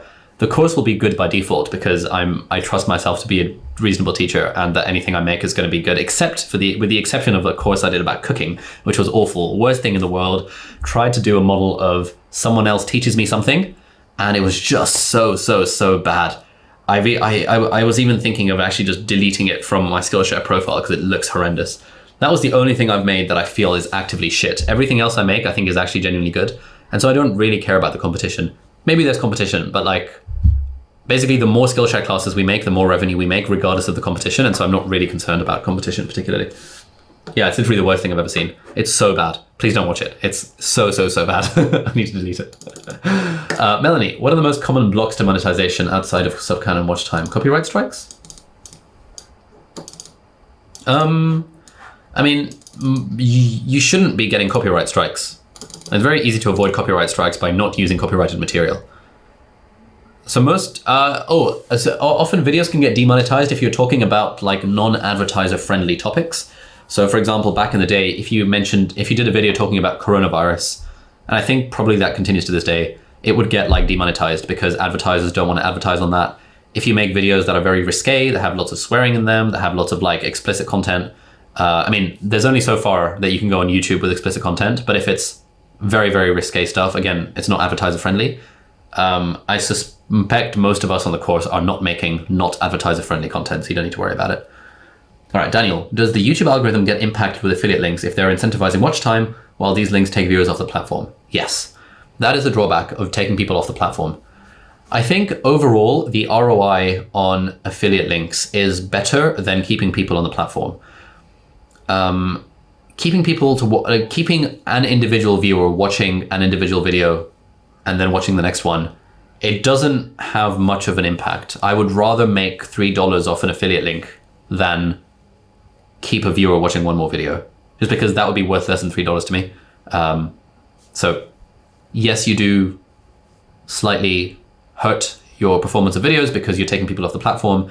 But if you're treating YouTube as a business, I think that is worth it because you make more money than an individual viewer is worth on the videos. Charles, what are your thoughts on creating and managing a Discord community? I think it's a good idea. I tried doing it last year. It was a disaster because there was no paywall for it. And so we ended up getting like 30,000, 40,000 people in this Discord. Discord audience skews very young. So there were a load of kids on there spamming a load of stuff. I tried getting moderators and they couldn't handle it. Like, it was such a nightmare. But I know people who have Discord communities that are very wholesome. Hannah Witten, one of our housemasters, she has a Discord for her patrons. So if someone subscribes to her on Patreon, they get access to a Discord. And she tells me that it's a very wholesome community. They organize their own meetups. She doesn't have to be there holding their hand all the time. And they're just very positive and wholesome and nice.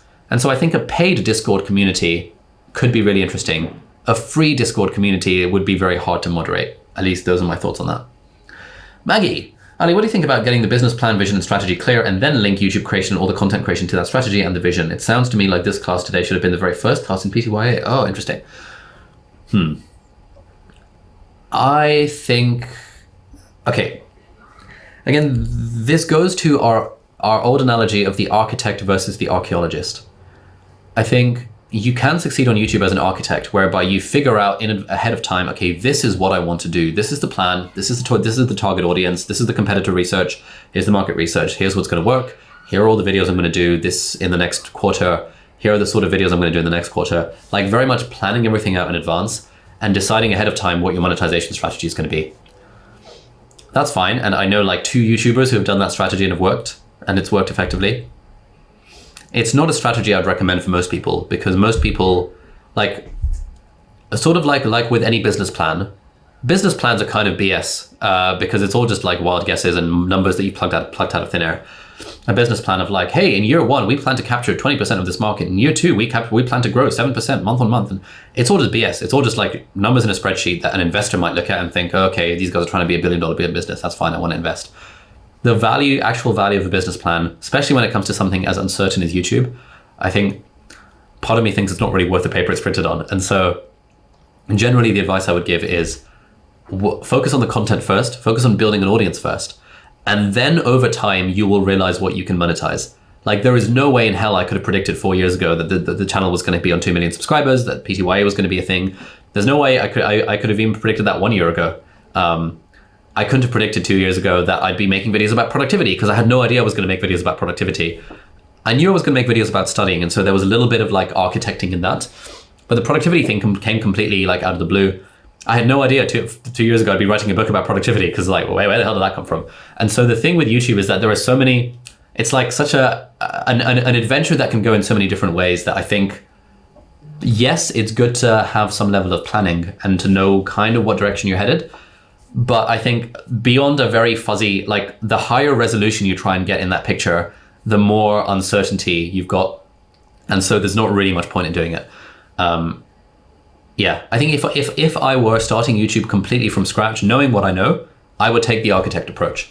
but I know that most people are not in the camp where the archaeologist approach is just generally better for like 99% of people, which is why this is the final session of the course rather than the first, because this session is very much for once you've already built an audience, now how do you monetize it?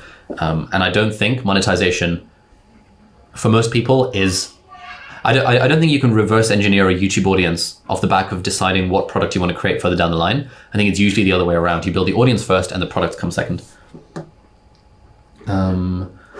Okay, if you wouldn't release a course with a small audience, what size of audience should you wait for? I think you just figure out, like, my model for this is how much money would be interesting to me. So let's say you have an audience of 5 people and you know on Skillshare, if all 5 subscribe to your Skillshare course, you'll make $15. Is $15 an interesting amount of money to you? For me, nope, don't care.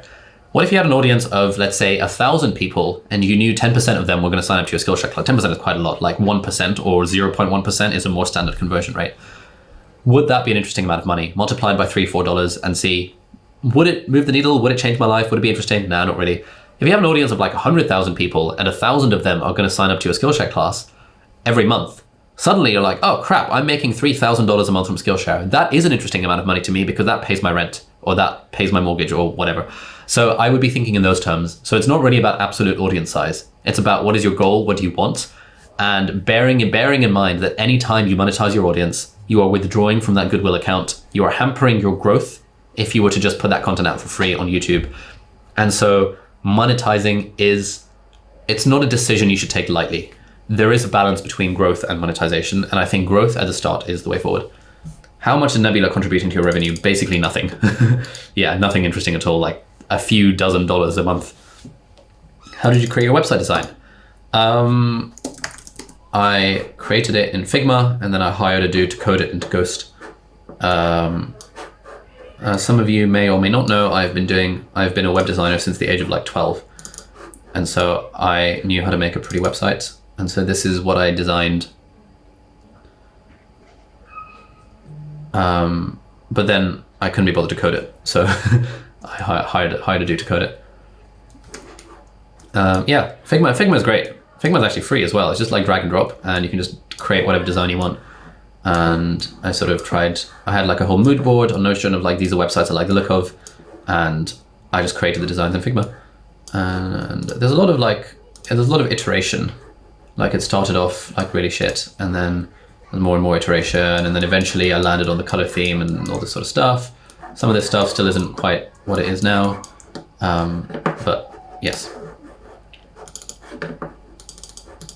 Xenia, can you talk a bit about creating a private label and promoting it on your channel? For example, Graham launched his coffee company. Yes. So, I'll show you. We're doing this as well. This is you guys are getting a sneak peek. This is the part-time productivity planner. We're launching a line of stationery called Essentially ALI. Essentially.co. And so I've designed, we've designed this like part-time productivity planner, which is like this journal type thing. That's kind of cool, kind of interesting.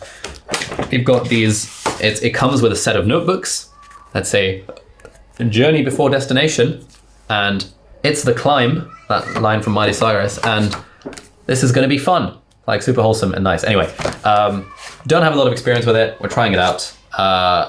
We'll see how it goes. Most people who like it's not a big chunk of most people's like revenue strategies or profit strategies, just because physical products, the margins are often like a lot lower, obviously, than they are with like digital products because of the cost of distribution, the cost of production. I wouldn't really recommend it for most people. I think Graham Stephan can do it. He's got 3 million subscribers. Peter McKinnon can do it because he's huge. I wouldn't generally recommend physical products. Ali, what's the best reason for upgrading and completing the next cohort again? The best reason would be that you thrive off the accountability and the community. In fact, that would be the only reason. If it were me and I didn't need the accountability and the community because I am comfortable creating content on my own without friends to do it with me to kind of join the journey, I wouldn't bother. There's just no point. any amount of time spent watching the stuff in the next cohort, I could be better spent making my own YouTube videos. But, you know, why do I have a personal trainer? Why would I be open to joining gym classes rather than going to the gym by myself? It's because I know I suck at motivating myself to go to the gym by myself. And so if I have a class or if I have a trainer, I know it's going to get done. So which of those camps are you in? Do you benefit from the point of this course is to help you get to a point where you're making one good YouTube video every week. And then once you've gotten to that point, to give you the systems to scale it out. There's no knowledge in here that's particularly novel. Like everything I've taught you, I have picked up over the last 4 years of basically consuming shit tons of free content on other people's platforms and books and stuff. I've paid for I've paid about $30,000 worth of YouTube coaching. And again, there's nothing in that that's not available for free. And that's not the point. The point is that you're paying for the accountability and the community and the support. So if you need that, and if you find it helpful, then by all means, sign up to the next cohort. It'll be fun. Basically be the same content. Probably gonna be 5 weeks rather than 6 weeks. So it's gonna be a bit more intense. And every cohort we say, oh, it's gonna be the same, but we add more stuff to it. But the stuff we add is not novel. Like there's nothing I'm teaching you that will actually change, that will actually move the needle for you, except outsourcing editing, and you know that already. The thing that will move the needle is actually just making 1 or 2 videos every week for the next 2 years. So if joining the next cohort will help you with that goal of making 1 or 2 videos a week for the next 2 years, we'd love to have you in the next cohort. If not, I would actively discourage you from joining the next cohort. It is all too easy for us to think that joining a cohort, attending a course, is actually going to be the thing that helps us with our channel, when it's actually taking the action that's going to help rather than just the content that you get. So that's what I would say. Maggie, what podcast and books do you recommend for setting up the workflow, strategy, vision, niche, blah, blah, blah, blah, blah, business structure? Oh, yes. Oh, okay. The thing is, I have stuff to recommend, but if you're just getting started, then, oh, yes, I've got it. All right, if you're just getting started, the book I would recommend is The Millionaire Fast Lane. This is one of the best books about like business I have ever read. I read it, I listened to it a few months ago on Audible, and it's just like there was nothing new in it for me because I've been in this game for like 10 years, but it's such a good summary of everything you need to know to run a business that I think Millionaire Fastlane is absolutely fantastic.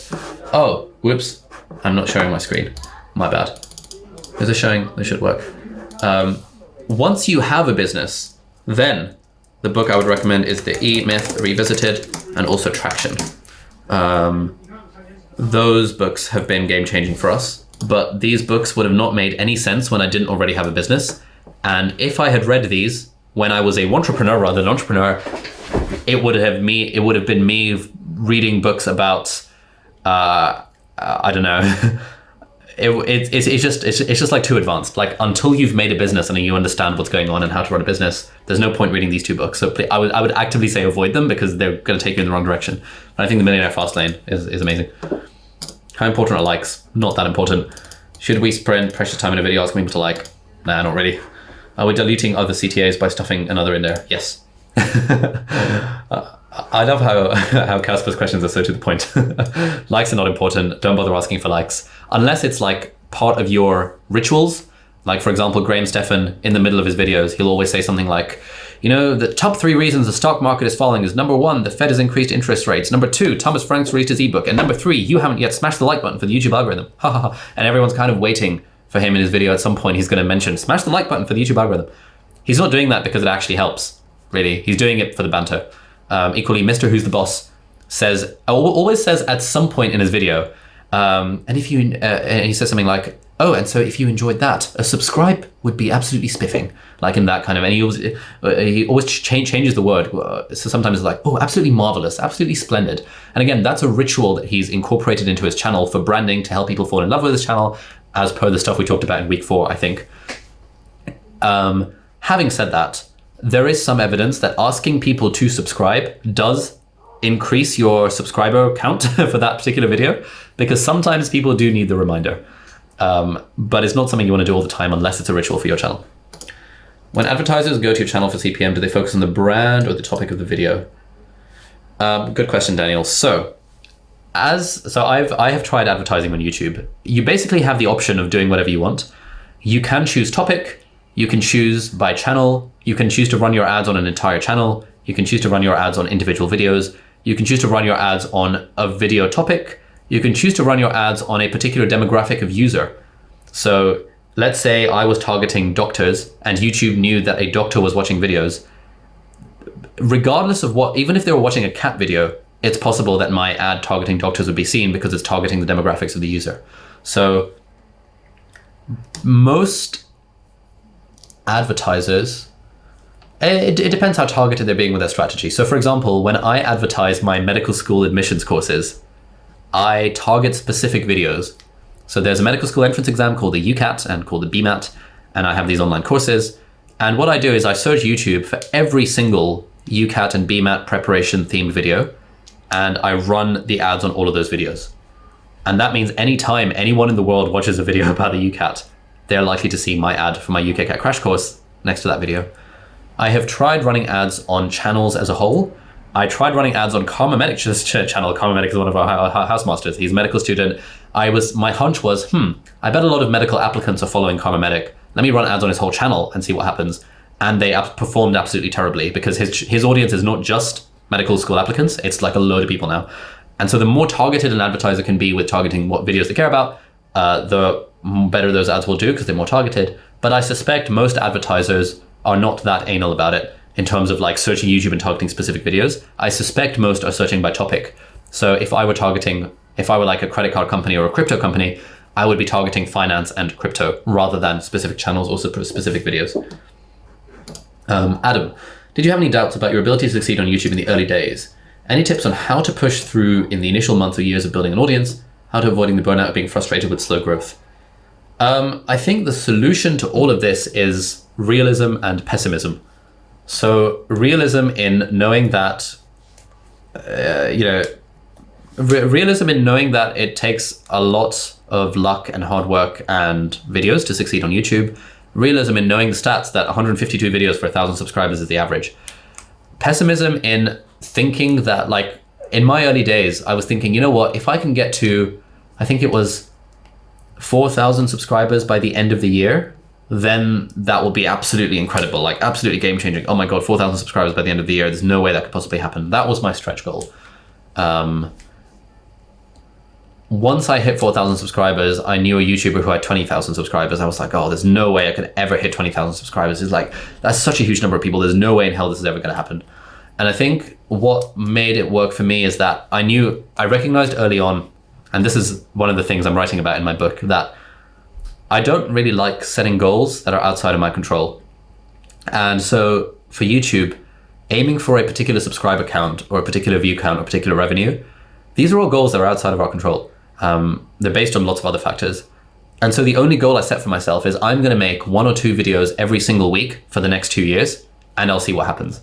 And when you've got that, which is a goal that's 100% within your control, to make 1 or 2 videos a week, then it becomes a lot easier because you're not so fixated on the numbers. And when the numbers go up, it's like a nice feeling rather than I'm not on track to hit my goal yet. It's only now, 4 years into running the business, now that we have a team of like 12 people, that we're starting to think about these sorts of metrics and tracking goals and that kind of stuff. But even then, I don't want the team to feel bad if we don't hit an arbitrary like milestone or stuff like that, because that's not really what's important. What's important is having fun and enjoying the journey and adding value to the audience and, being profitable enough. And there's my favorite quote of all time is from Derek Sivers' book, Anything You Want. And I think he says in the book, you always want to ask yourself why you're doing something. Are you having fun? Are you profitable? Are you helping people? Isn't that enough? And whenever I find myself on this spiral of like trying to set goals and like, I really want to hit the New York Times list, or I really want to make $10 million next year, or any kind of BS like that, I remind myself of that quote. It's like, well, we're having fun, we're helping people, we're profitable. That actually is enough. That's like living the dream. And goals to me are a way of making me feel bad rather than making me feel good. That was a very kind of roundabout way of basically saying realism plus pessimism plus set goals that are within your control. And I think that for me has been the key in not getting, I've never once felt burned out by the YouTube channel, or because it's not an outcome goal, it's like an input goal. Okay, Anders, it seems like neither you, Ali, nor Elizabeth decided on a niche before later in your YouTube journey. My takeaway is that we should be explorative regarding topic for our channel. Yeah, man, this is the archaeologist approach. The architect approach is where you decide your niche in advance and you know exactly what you're going to target. The architect approach does not work for most people. The archaeologist approach works for most people, where it's like, you know what, I'm going to make stuff I like, stuff that I'm passionate about, stuff that I think maybe the audience will care about, and I will throw lots of spaghetti at the wall and I will see what sticks. And if one topic in particular seems to be resonating and I enjoy making about it, let me make more videos about it. And so, and if you look back on our niche session, basically answering all those questions, like what are the things you're good at? What are the things you're passionate about? What are the things other people think you're good at? What are the things you might want to teach yourself 3 years ago, 5 years ago, 10 years ago? This is all the stuff that helps you come up with that initial spaghetti to throw against the wall. And then maybe it just so happens, like it did for me, that you make a video about how to study for exams and it goes viral. And people are like, bloody hell, this guy is like, you know, the messiah when it comes to studying for exams. And then you think, oh, interesting. Okay, let me make more content about that. That works. Let me explore that niche a little bit more. Then at some point you make a video about how to take notes on an iPad, which it's tangentially related to studying, but it's not really, like, who cares about how to take notes on an iPad? But suddenly that video resonates with people. You think, maybe there is something to this thing about like note taking, tech. Ooh, maybe I could talk about apps. You make a video talking about apps. That does well. You think, oh, hang on, what's happening over here? So what started off as a niche channel for medical school applicants, where people were getting prep tips on interviews and stuff, has now become like a study productivity thing. That's kind of interesting. You know, stumbled into talking about money. How much money I made 2020. I made a video about that. That video went viral. Like, bloody hell, people love it when I talk about money. All right, let's do more of that. This is the archaeologist approach to running a YouTube channel, and it does work. It's just not as efficient and quick as the architect approach. But the problem with the architect approach is that it's very hard to do. Like, the architect approach requires you to already be good at making videos, which most of us aren't if we're beginners. And it requires you to really have a handle on YouTube, which most of us don't, because even though we spend lots of time on YouTube, we don't spend that much time on YouTube and we don't treat it as professionals. And the architect approach needs you to find a gap in the market where you know that your content will resonate. And I only know 2 YouTubers for whom that's actually worked out. Unjaded Jade is one of them, and Andre Jick is another one. And Daniel from Mango Street is another one, but he was already a YouTuber, so it was kind of cheating. Like, he knew that the finance niche was a thing, so he doesn't really count. Andre Jick and Unjaded Jade are the only 2 YouTubers I know who have actively gone after a niche with the architect approach. And both of them had strong archaeologist components as well. Like, their niches have evolved based on what they thought they were in the first place. And so if there's a message here, it's that, like, exploration really is the way forward. You often don't really know what's going to land and what's going to resonate with people and what you're going to be passionate about creating. Like, but the more of it you do, the great thing about YouTube is that you get real-time feedback from the audience. You can literally look at the analytics and see, do people enjoy this video? Are people clicking on the thumbnail? How many times has YouTube attempted to show my video to people? And of that, how many people actually clicked on it? What's my impressions click-through rate? You can literally look at all these numbers. You often don't need to look at the numbers. You can often just get a sense based on just eyeballing the view count and looking at the comments. Are people resonating with a certain topic? And so Elizabeth, for example, finds that people just freaking love her day in the life as a medical student vlogs. No one gives a shit about my day in the life as a medical student vlogs. Like, those were not a popular topic on my channel, but for some reason for Elizabeth it works really well and it seems to be really good. And Elizabeth thinks, there's no freaking way. Like, how would she have known that was going to succeed? And yet it did. And now she's going to hopefully make more of those videos once she joins medicine again, for example. So niches evolve over time. Don't be too fixated on your niche. Focus on making valuable content and the audience will follow. But at the same time, have a dose of like business orientation to that, where you are thinking, what is the niche that I ideally want to go for? In a dream world, what would my YouTube channel look like? And basically all of the stuff we talked about in our niche worksheet and in our niche session. Thank you everyone for joining the sesh. Hope you got some value out of it and the course as a whole. We've got one more official live session on Thursday where we're bringing everything together, and I'll show you the process from start to finish of our end-to-end workflow for all of our stuff, with some examples of how this can work for you to build a system. Until then, you should join the guest workshop tomorrow with Anne-Laure, where we talk about monetizing and building a community. We should join the guest workshop on Wednesday with David Perel, which is all about writing. David Perel is a pro at writing and writing for YouTube videos, and I'm sure he'll talk about how to grow on Twitter as well, because Twitter is a life-changing platform to make friends. And office hours with Hannah on Wednesday, which will be really good if you have more questions. And yeah, do the homework, outsource the editing, and we can't wait for you guys to see what we've got in store for you at the Academy Awards on Friday. So home stretch, thank you for being with us. It's been a real pleasure, and I'll see you tomorrow / on Thursday. Wait, one second. Yes, what's up? We should have a winning tweet. Oh yeah, what's the winning tweet? Yeah, that's my group. Oh my god. Come on, guys, decide. Wait, no, which house? I think it's my house. It's not Incendio. It's not Incendio. It's not Incendio. Last time I checked, it was Izzy again, but I don't know. Hell yeah. Yeah, Is it Incendio? Is it Incendio? I'm just excited. I want to get that house cup. Let me down, guys. Okay, so that's another 50 points to Incendio. Thank you. I think no. Ali, that's unfair. Don't get the player hit the game. Yeah, fair play. Fine. Awful. Fine. Thanks, everyone. I swear Izzy only has like 30 followers on Twitter. How are those tweets getting so many likes? No, wait, Charles. Has Charles got more likes? Come on, Charles. No. Charles got 19 likes. I swear Izzy only had 18. Well, I can like Izzy's right now. Thank you. John beat me. John, where's John's tweet? John Can someone Keaton, link John's tweet? 21, Which one is it? 22, 23. Okay, which Yeah, one's John- Wait, where's John's tweet? Can someone link John's tweet in the chat, please?